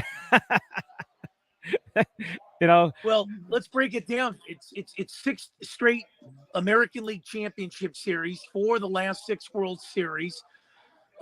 There's no Springer, there's no Cole there. There's no Correa, but they still keep winning. They could be like the New England Patriots of baseball. But is that a red flag? Like, okay, how are they still doing it? Because, and well, I think it's upper. I think it's upper management. I think they got a foundation there. They've got structure. They kind of basically put the earplugs in. They got the ice in the veins, and they look at opponents like pylons on the highway. Just go around them. Yeah, to break it down one time, we're not going to too much in baseball because I did a lot early on, but well, these myopic Dodger fans out here are still bitching and crying and complaining. They're all set on club records and division titles. That's their season. That's for a city like Kansas City, Cincinnati, or Detroit. Not a big market. Some idiot out of New York was telling me that the Yankees are content with a division title. I said, when was that? Last time I talked to a Yankee fan, they haven't won anything in 12, 13 years. They don't want that. They want a title. We won titles. Yeah, they won titles. And there's no doubt about it. That's a whole new story there. But anyway, don't worry. I'm catching a lot of flack. The Steelers going into Philadelphia and kicking their ass, and then people in Miami. I wouldn't be surprised. Dolphins I celebrate. Mark, I had a number out there about casinos in Vegas. Had the biggest paying month, second highest paying month. They stole money from people because the NFL product is not that good, and maybe we just can't figure out who really is good in the NFL. No, like we just think week to week. By now we should know who is for real or not. Do you feel who is like you get like two teams maybe that you feel are for real? Like, you think Seattle's for real? Yeah, well, it's been a crazy week. You got Kanye over there, then you got Martha Stewart trying to date Peter Davidson. A lot of crazy stuff, man, going around the news wire. And then, now we hear Giselle is completely out of this. She's hightailing it. He didn't quit football, so she's hightailing it. I think I gave you the TMZ report. Now, I got a theory. Okay, I mean, Tiger Woods, had the broken marriage problem, and then he broke apart, and it took him a long time to get back, right? Because his body broke down. Now, I do know that Tiger Woods' dad told Tiger never get married, and it gave him like an age time, like almost like in his 40s, like because he knew what it could be, not because marriage is bad. I'm not saying that, folks. What I'm saying is that a distraction. And if things don't go well at home, and it turns, people every day have to deal with that. Yeah. And just focus on you, have fun, do your thing. And he was destroying golf, right? Remember? And then he hooked up with a hot model, and he whatever, right? We know the story. Wow. I mean, Tom Brady's in the same boat. He's in the same boat, but when the athlete can get back into his single life mode, I don't know if Tom can do that. If he's able to, like, if he's done with his wife.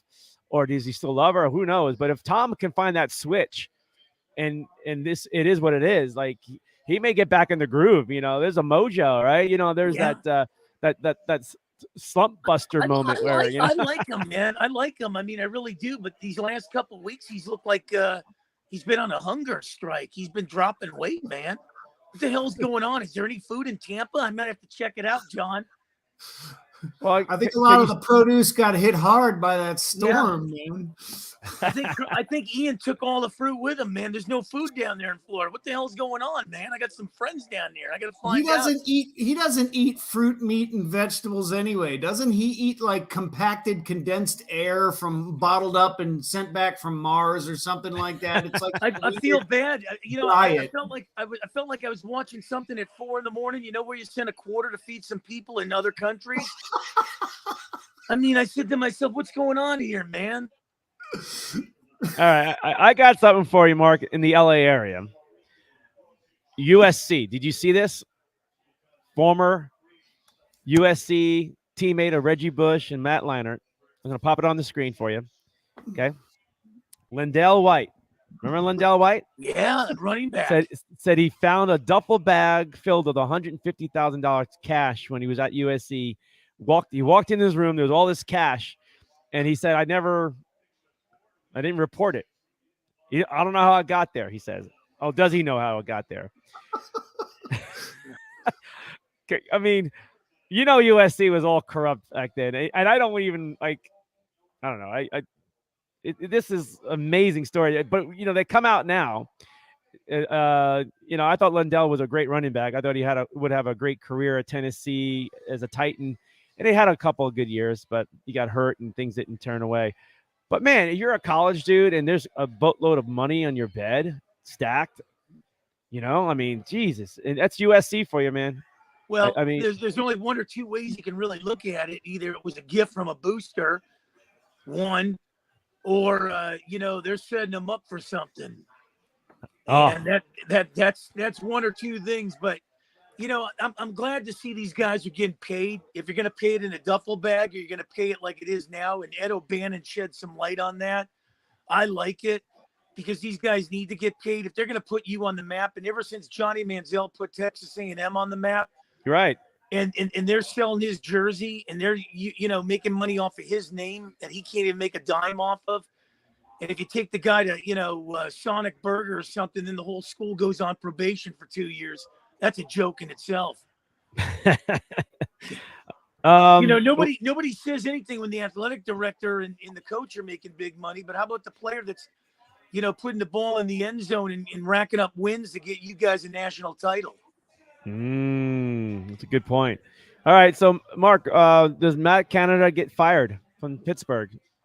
Yeah, they're all over these guys. I don't know. It was a rookie mistake in Miami. I mean, I thought I was watching, Pittsburgh South there. I think everybody from Pittsburgh emptied up in the stadium down there in Miami. But I like to see it play out. He's having a tough go. Circle the wagons.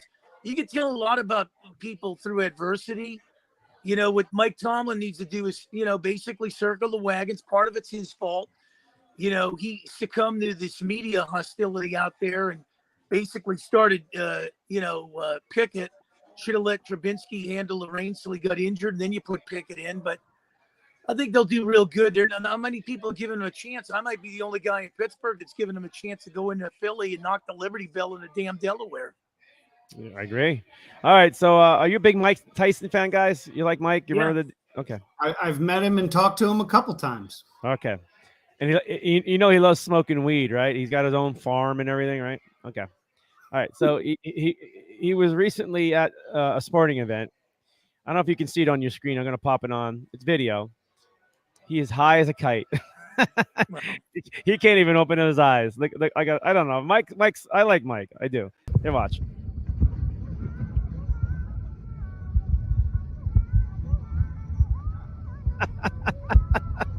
He's at the U.S. Open in New York. The U.S. Open. Look at him.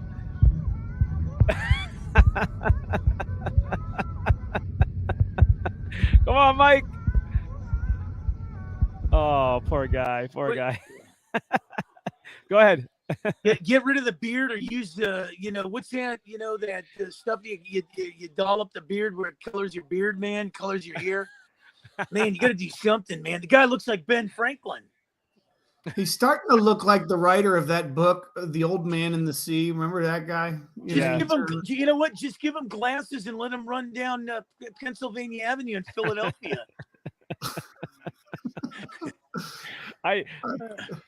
He don't care, man. That guy, I gotta watch. I just look at it. He's making me smile. He makes me smile looking at it. He's such in a happy place. Look at him.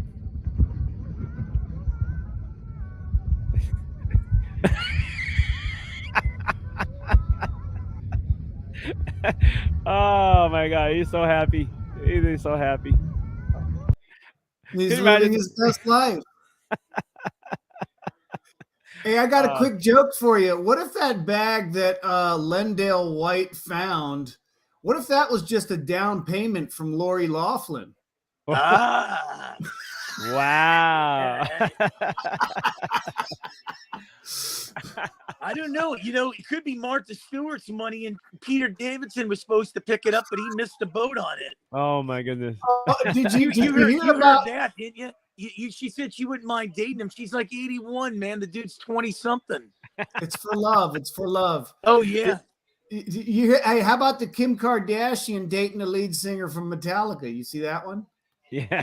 I thought the Kardashians. I'm next. I really thought they were limited to only dating NBA players. Yeah, well, that's what I thought. It's a long line. I know Obama's supposed to be buying the Phoenix Suns with a group. That's crazy, huh? Come on, really? I didn't hear that. Yeah, that news broke. Barack Obama's trying to buy the Phoenix Suns with a group. All right. The Buccaneers are trying to tie the game. The Ravens are 14 unanswered points. They're up 17-10.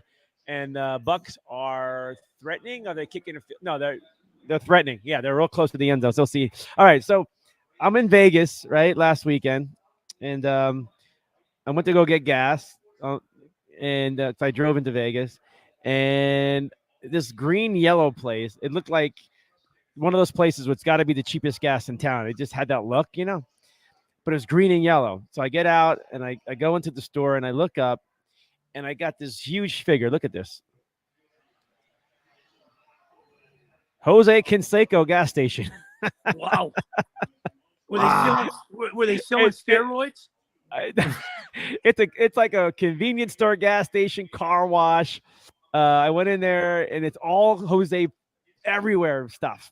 It's all green and yellow, and he's a part owner from what I found out. But it just surprised the heck out of me, and and it was pretty cheap gas. I just gotta say, but uh, is this an ego thing, or is this trying to sell like the business? Like, what's your take on that?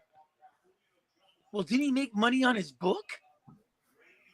Yeah, yeah, But but now he's like, trying to make money on the but like, man. but That's well, amazing.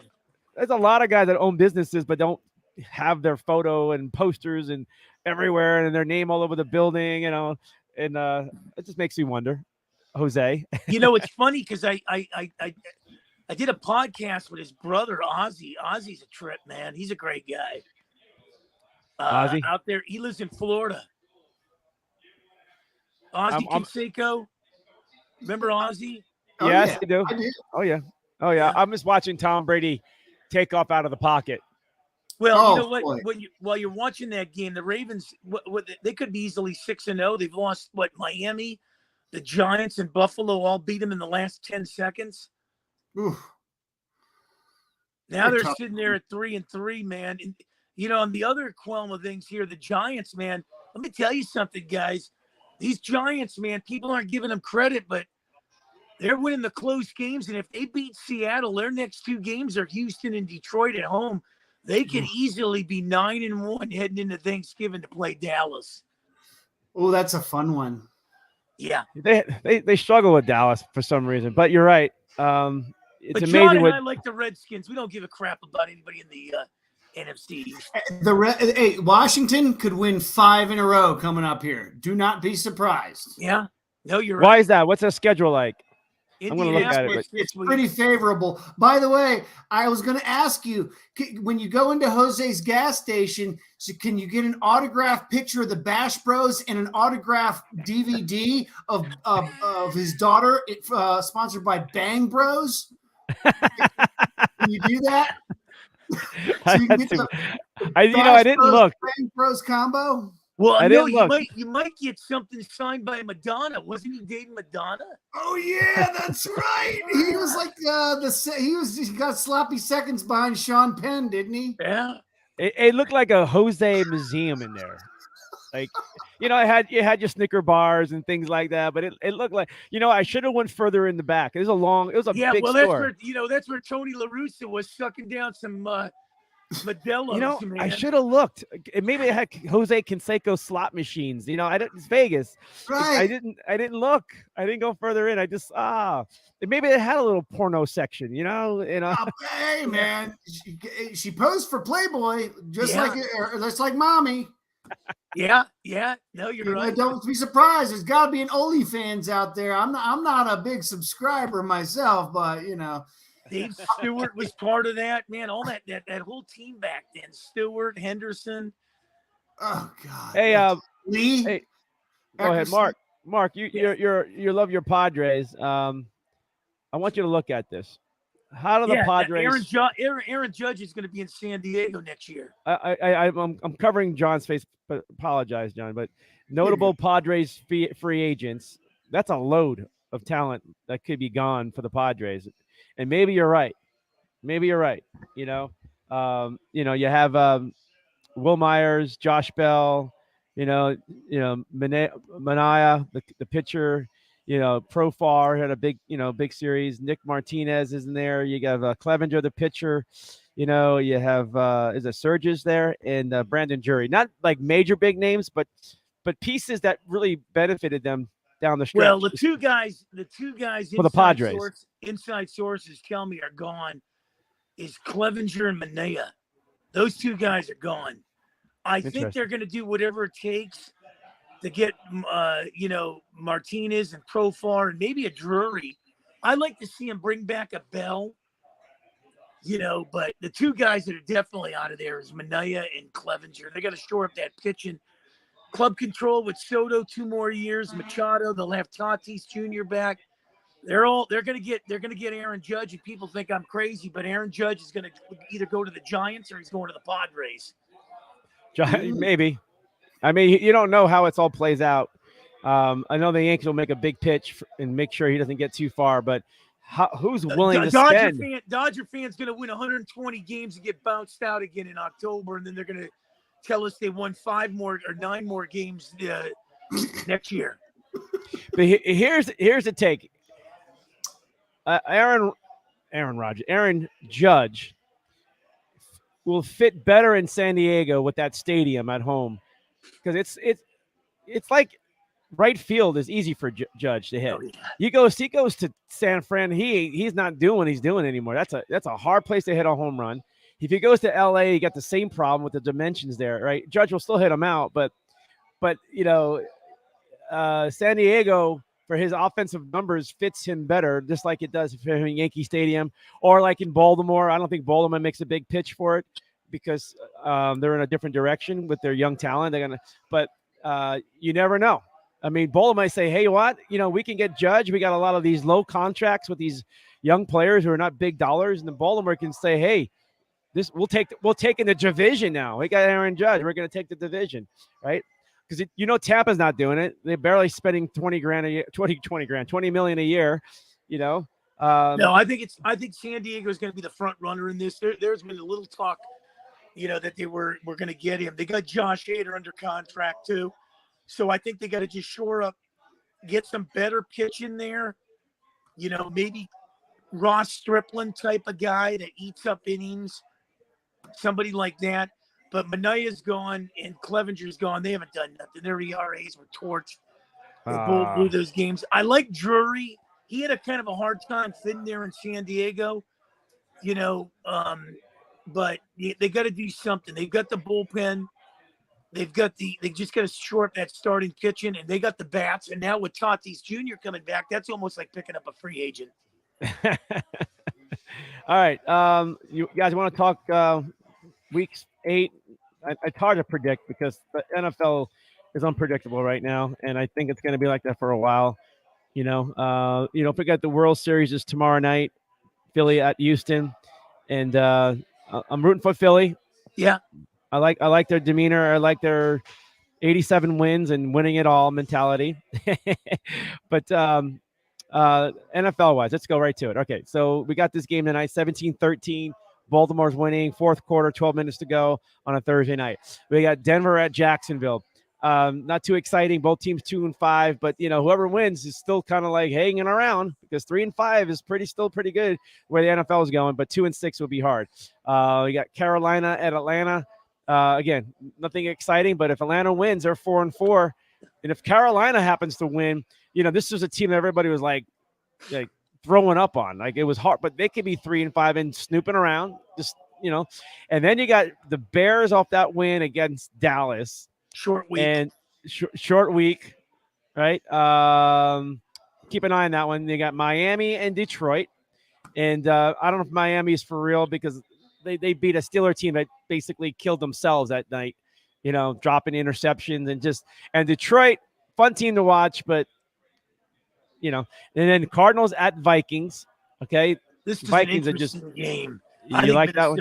Yeah, I like Minnesota to really do some damage. I'm sure, John, I don't think the Cardinals have a chance. I think the Vikings are just clicking. It's a huge game for the Vikings. They're going to be fine with the loss, but a win there, they can really separate themselves in the division.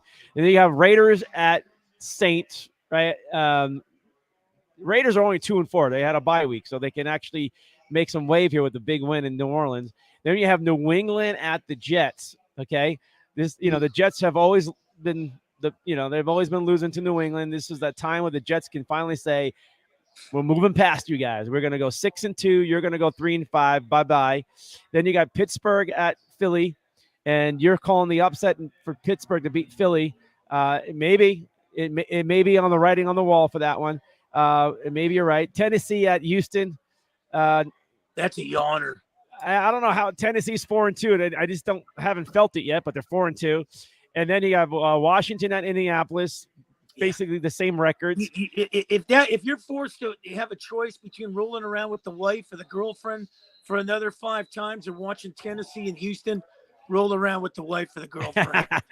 Washington, the Colts. Yeah, they have San Fran at the Rams. That's a big one. When was the last time the Rams beat the 49ers when it in the regular season? I mean, the Niners own them, man. They've even beat them 7 straight. McVay hasn't beat them. And, every time these guys play in the regular season, it seemed like the Rams are getting kicked to the curb. Yep. I mean, last year they beat them in a fluke play to knock them out, but I think they're in awe of San Francisco. I really do. And now with McCaffrey there, watch out. Now you have Giants at Seattle. Giants could go 6-1 or 6-2. But Seattle, right there at the top of the division, and somehow is like the best team in the division. They were projected to win 5 games. They've already won 4. If they win, they'll win 5 games in 7 starts, 8 starts. Yep. Here, that's remarkable. And then Packers at Buffalo. I know everybody's going to bet Buffalo, but Buffalo. I'll know for sure if Buffalo is really for real in a way of where their mindset is. Because if they just whoop the Packers, which I think people are expecting now because all the negativity. I'm going to get all your thoughts on all these games again. I just wanted to go through the schedule real quick. And then, Monday night game. That was a Sunday night. The Monday night is the Bengals at Cleveland. And both teams are playing pretty much the same kind of football. One team has found ways to win, and the other one keeps finding ways to lose. But they're competitive. Every game is competitive, it seems like. Nobody's really getting destroyed. All right, I threw a lot of games at you. That's the schedule. John, which one sticks out, or which couple of games stick out for you? Sticks out. I like the Jaguars in London, to be honest. 9:30 in the morning for me. It's probably 6:30 in the morning for you over there. My Still God, dark. you're gonna wake up for Jags and Broncos John. Sunday morning at 6:30. You're gonna go to the 5 a.m. mass, come back and catch the game with a Starbucks. Now, I like them to go out there and win. That's kind of like their second hometown now. Shad Khan owns. He owns UK. Yeah. He owns a team in London in the Premier League, and he just rebuilt the stadium out there, Craven's Cottage. And I think they're pretty well received at this point, and it's going to kind of sort of be like a home game. Russell Wilson plays, Brett Rippon plays, doesn't matter. I just think the Jaguars are going to start to look like they're turning the corner here. They've been scoring lots of points. And I think they're going to look like a pretty good football team. And still, I believe our record holds. Our record will hold. We will not get 2 teams with a winning record in London yet in the same game. But I think they'll win. So that one sticks out to me. And I also I like the Pennsylvania game. Steelers. You do. In the Eagles, and I'll let him talk about the game, but I like the game. I love it when those teams play each other. If I ran the world, it would be Philly, Pittsburgh, Washington, Baltimore in one division. That would be that would be a brutal wow. That would be my NFL Atlantic division or whatever. That would be a bruiser. That's a death division. Oh yeah. How do you not have Philly and Pittsburgh in the same division? I mean, that's crazy. Philly cheesesteaks or the whatever sandwich in Pittsburgh. They put on the one that sticks out to me is the Green Bay Buffalo, because I think Aaron Rodgers said it after that game. He kind of threw everybody under the bus. Yeah, he now did. you kind of wonder how many people are going to actually want to play and block for him. Well, so this is an interesting game here. Wake up. Yeah, that's what it is. Yeah. Well, I think in more ways than one is who's going to be out of town first, LaFleur or him. But It's a sad situation in Green Bay. It's a complete meltdown with them. You know, to stand there and tell people that this guy's not catching a ball without using names, they know who they are. You don't have to bring it to the forefront. You keep that behind closed doors. I think it's going to get interesting. There's a lot of dissension going on. And I think cheese sales are going to be down. Beer sales are going to be up in Green Bay. It's funny. Hey, Baltimore is now pulling away. You know, they've been physically wearing down Tampa. Tampa has got a nice defense, but they just busted it open with a run. They're up. They're probably going to be up 24-13 here in the midway through the fourth. So we'll see if Tom has a Tom comeback in him or not. But Baltimore is Have they doing said what they're doing. the last time he was lost 3 games in a row? Have they said that yet? They probably have on TV. No doubt. That's a big stat. But this is definitely on the verge of happening in Tom's career. It's 3 in a row. You know, it was Pittsburgh, and then last week was who? I'm thinking of who they play last week. Carolina. Yeah. Carolina. Think about that. Carolina and Pittsburgh, teams that you thought for sure they were going to beat. This is the NFL, man. It's like, and now Baltimore comes in and you know, I'm not surprised if Baltimore's doing well. I'm not surprised. I'm just wondering why Tampa Bay just can't really find themselves. Like, it just seems like they're stuck in the mud. Well, I think what the biggest thing there is they're missing one guy that can really solidify it, and that's Gronkowski.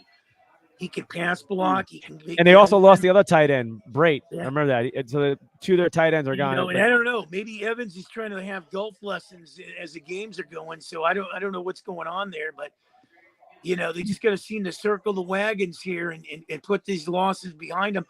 Luckily, they're in a division where it's kind of wide open here, man. You know, you can win this division with 8 wins. You agree? You know, I'm looking at Seattle, right? And they beat the Giants 5-3. They go. San Fran and LA are going to knock one of each other off this weekend. So somebody's going to go to. Well, yeah, somebody's going to fall behind. All right, and if it's San Fran, they go 3-5, and see what I'm saying is Seattle. You know, and their schedule kind of favors them a little bit because they got a little soft stuff coming, and they've been dealing with it. But they're winning. Man, if they pull this off. They're legitimately right there. And are they for real for the division? I don't like them going deep, but, you know. I will tell you what Sirianni's doing in Philly is amazing. But I think my coaches of the year right now is going to be the Bull in New York with the Giants. You can throw Soleil in there with the Jets, but Pete Carroll is doing something without anything there and resurrecting Geno Smith. And getting the running game going that they haven't seen since Kurt Warner. I mean, let me tell you something. These other teams that got talent, and Philly's loaded for bears, so you can't really give it to Sirianni. But you give it to Pete Carroll, man. This is a guy that's really earned the coaching things. If they win this division, like I said, this team was, you know, marked to win 5 games. You win this week, you're 5-3. You've already surpassed what the prognosticators had you penciled in as. So this guy is the coach of the year in my book.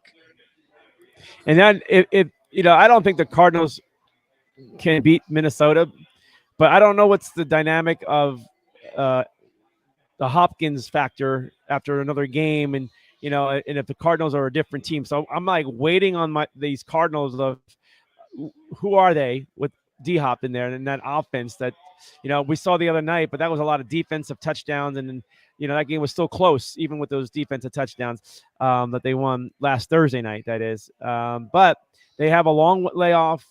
They should be well prepared to play Minnesota. But Minnesota has been the best team in the NFC. We knew they were going to be good this year.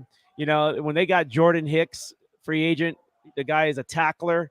Former Eagle, former Cardinal. The guy just tackles, and that solidified their defense because they got their quarterback on D, who's always around the ball, and this team is taking off. So to me, they're legitimate, but I want to see what they do with the Cardinals, and if the Cardinals find a miracle or, you know, an upset here to go in there because they're 3-4, they have not looked good. We don't know where they're at, but if they can find a win. Right, it's just crazy stuff in the NFC West, and like a lot of divisions, you could have Raiders, Seahawks, and Cardinals all at the top there with with 4 wins, right? All with 4 wins Well, I think the at this point. Cardinals are like the Dolphins. You never know what you're getting from week to week. I mean, you can even borrow the line from Tom Hanks in Life is Like a Box of Chocolates. Just don't know what chocolate you're getting. I mean, they're almost mirror images of each other, the Cardinals and Dolphins. The quarterback gets called out each and every week, trying to find out if he's injured, he's this, he's that.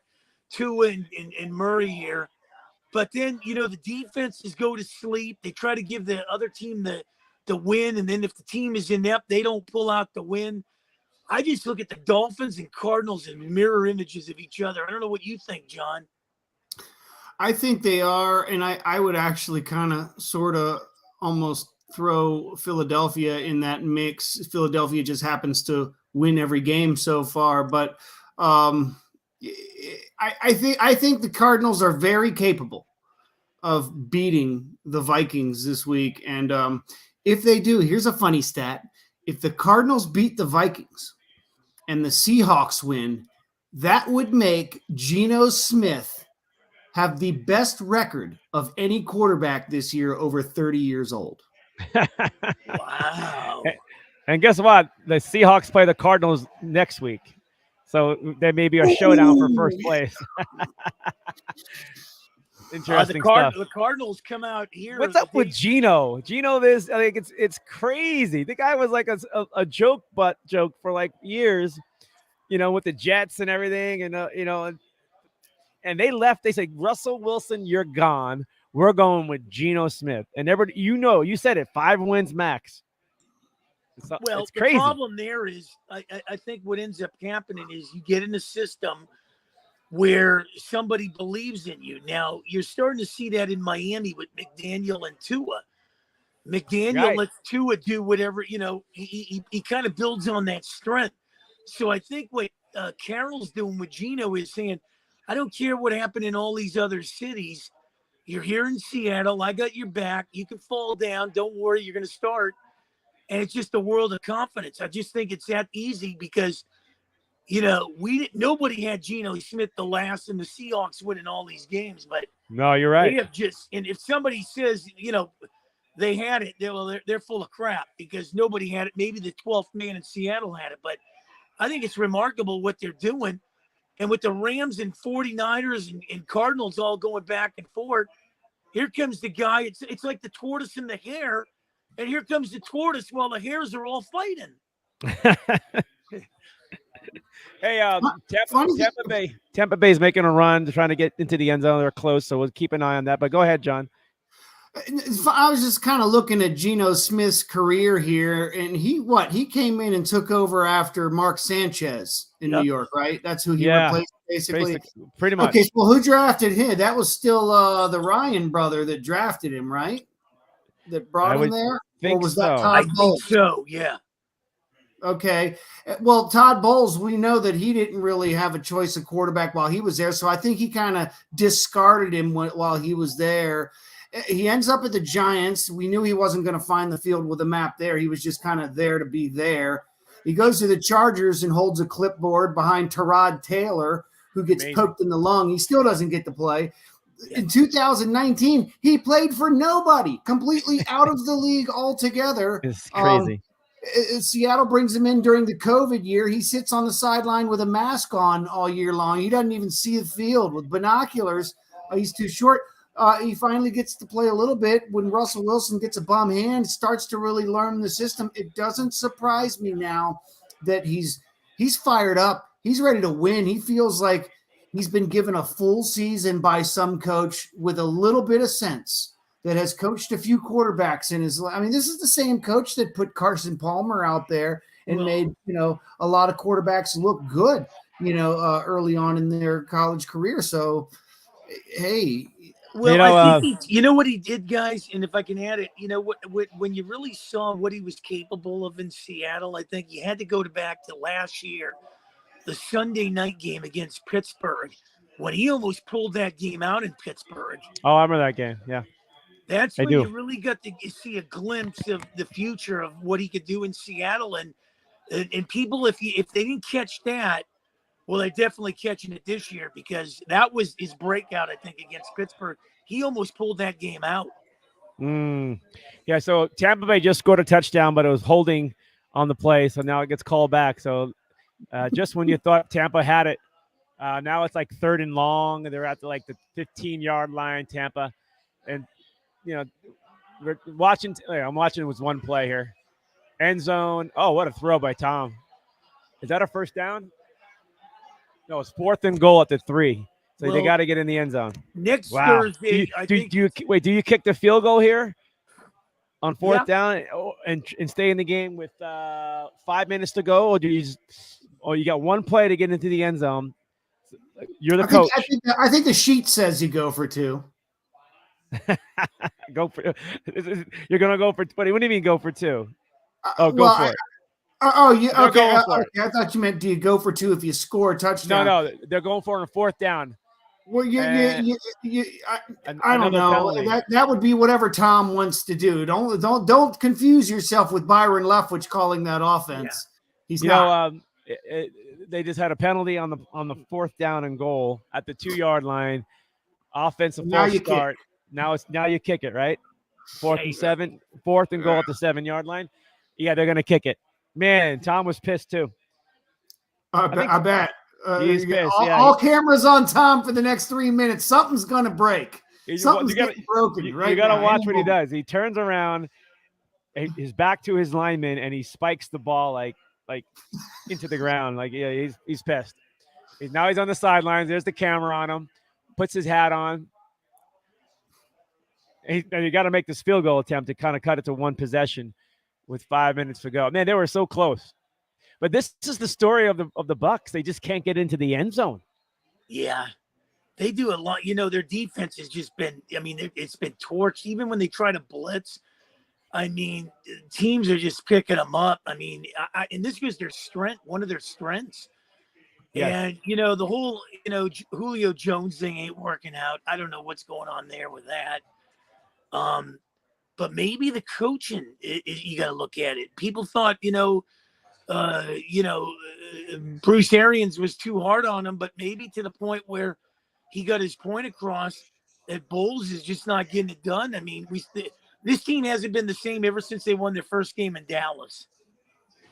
Yeah, it may be Todd Bowles. Maybe it is. But Tom Brady is his own coach. He's his own manager of the game and all that stuff. He should be able to, John and I were talking earlier about Ben Roethlisberger having a problem with the system when he was there. And we saw numerous times last year, like he said, screw it. Like first half, they couldn't score points. And all of a sudden, second half, it was like they're all over the place and scoring and moving the ball. And because Ben was like calling his own plays, doing checks, he's audibles, like he was doing it. And I think Tom, if this is the case with Todd Bowles, Tom needs to just take over, and just lead, or maybe he can't. I don't know. I thought he did that. I thought he did that in New England. It's that pocket time, that pocket pressure time. They are dead last in the NFL. I'm looking at it right now. They're scoring 17.7 points a game. They're giving up 17.7 points a game. So they're 5th in giving up points, but they're 5th to last in scoring points. So, at some point, you're either going to finish 500 or very close, up or down 1 or 2 games either way. But that pocket presence time, if you look at losing Alex Kappa and Tristan Wirfs missed a couple games, I believe, right? Wirfs, and then there's that other guy that they lost in preseason for the whole year. When they lost those 2 linemen, and one of them to free agency, I think. Yep. Tom Brady must have been like, oh, Jesus Christ. Let me take off 2 weeks and try to salvage my marriage at least or whatever. In the preseason, he's like, my God, we're going to have to actually go through with this. I said I was going to come back. Well, Giselle hates me now. See, the problem there is I don't understand that whole thing. I think Giselle compounded this thing, too, to the point where she just said, okay, make it this year, last year, and that's it. He signs off on it. Everything would have been the same. But to have this go on right in the middle of the football season, I got to blame Giselle on this. It's amazing that this could be the storyline of Tom Brady, of everything he's done, and then end his career. is it weird? Like she's attached to this story, like, and it's like She's it's his tabloid. asterisk. Yeah, it's tabloid stuff, and it's You know, it's forever like like that. Tiger Woods. It's like Tiger Woods hitting the tree and losing his supermodel too. There it Remember is. that one? Never That been, was never been the same. never. Alex Rodriguez losing J Lo. Yeah. Now, I'm not. I fell way out of this high class company a while back. They don't return my calls anymore. But I used to be rubbing shoulders with all these folks, right, at the country club. But so I don't get all the goods anymore like I used to. But no, seriously, Giselle Bundchen strikes me as some woman as a supermodel, a French. Right. She's French, right? I think so. Okay, she's where the word diva was invented for. Okay, if there was ever a term, invented for somebody, it was Giselle. So like Giselle is off going to art shows and these fancy auctions that take place in like Stad and weird places like Rome and stuff like that, and we're gonna bid on fossilized, pottery from found in Central Africa, dating back to who the aliens were here last time. But and she wants Tom to show up with her. And when he finally made the decision to come back, she's like, I had scheduled events for us, Tom. You were supposed to come with me on so-and-so's boat and make an appearance and sign this director's football for him at his wife's children's birthday party. Yeah, and what about, we were going to go to, Pierce Bronson's daughter's bar mitzvah or what, you know what I mean? Like, and now he can't go because he's got to play football. That probably pissed her off to high hell. And now she's got to go +1 with who? Rico, the driver or something? Yeah, exactly. All right, let me set it up for you here. Baltimore gets the ball back and a big play already like at the 30-yard line of Tampa. Actually, it's like the 17-yard line of Tampa. So Baltimore is threatening to score again with about 3 minutes to go in the game. So they're in good hands. Baltimore looks like they're going to pull one off. Let me tell you something about Lamar Jackson. I like him, but you can bet on yourself in any sport. Don't bet on yourself in football when you can get injured real quick. He should have signed the big money. And now, he better pray he has a big year there to get a boatload of money, kind of like Juan Soto type of money to turn down $440 million. Yeah, right. Over under 500 million offer. His next offer. What will it be? Over or under 500 million? Hey, I think it's under. Earlier I was showing you Mike Tyson, right? Video. Remember Mike Tyson video? Yeah. Where is it? There it is. The one that looked like Ben Franklin. Yeah, this is.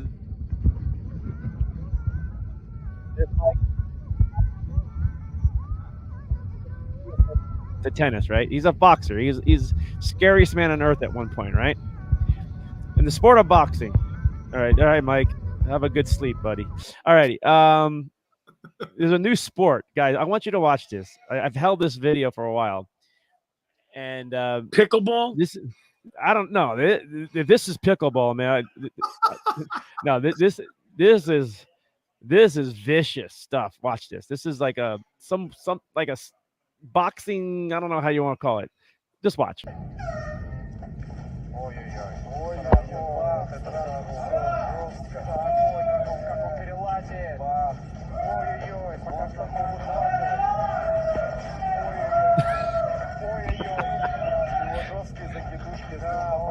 Oh! You know what? They did that in the Michael Jackson Beat It video 40 years ago, okay? They're so late to the game. And they did it with knives in the middle of the dark It was alley. the Michael Jackson video. Oh, my God.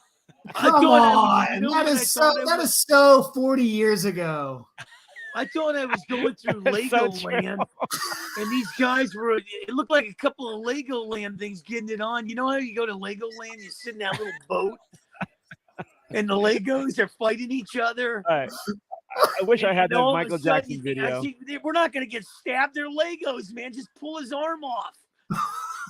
Oh.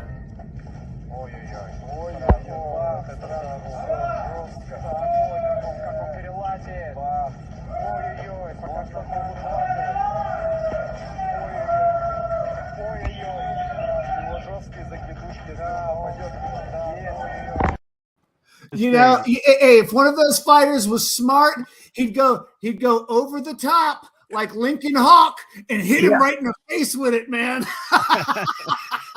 Funny stuff. I'm telling you, man. I call them Lego Larrys. That's good stuff, man.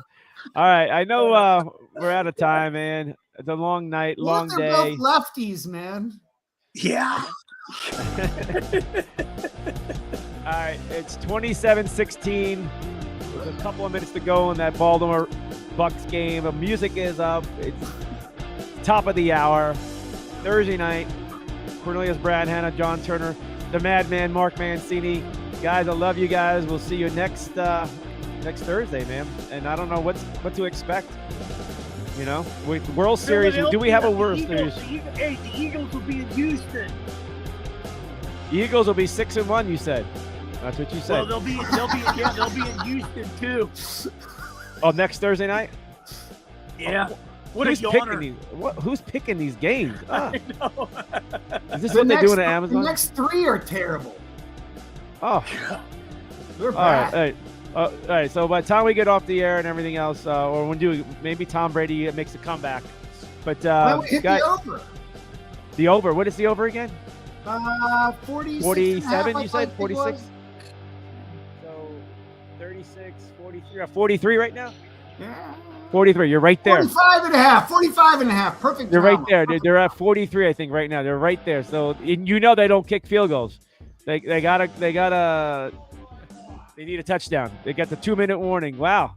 Does Vegas get this right every time, man? Holy crap. All right, man. All right, Mark. You God happy? bless you, man. I'll see you next Thursday. John, I love you. Go Skins. You too.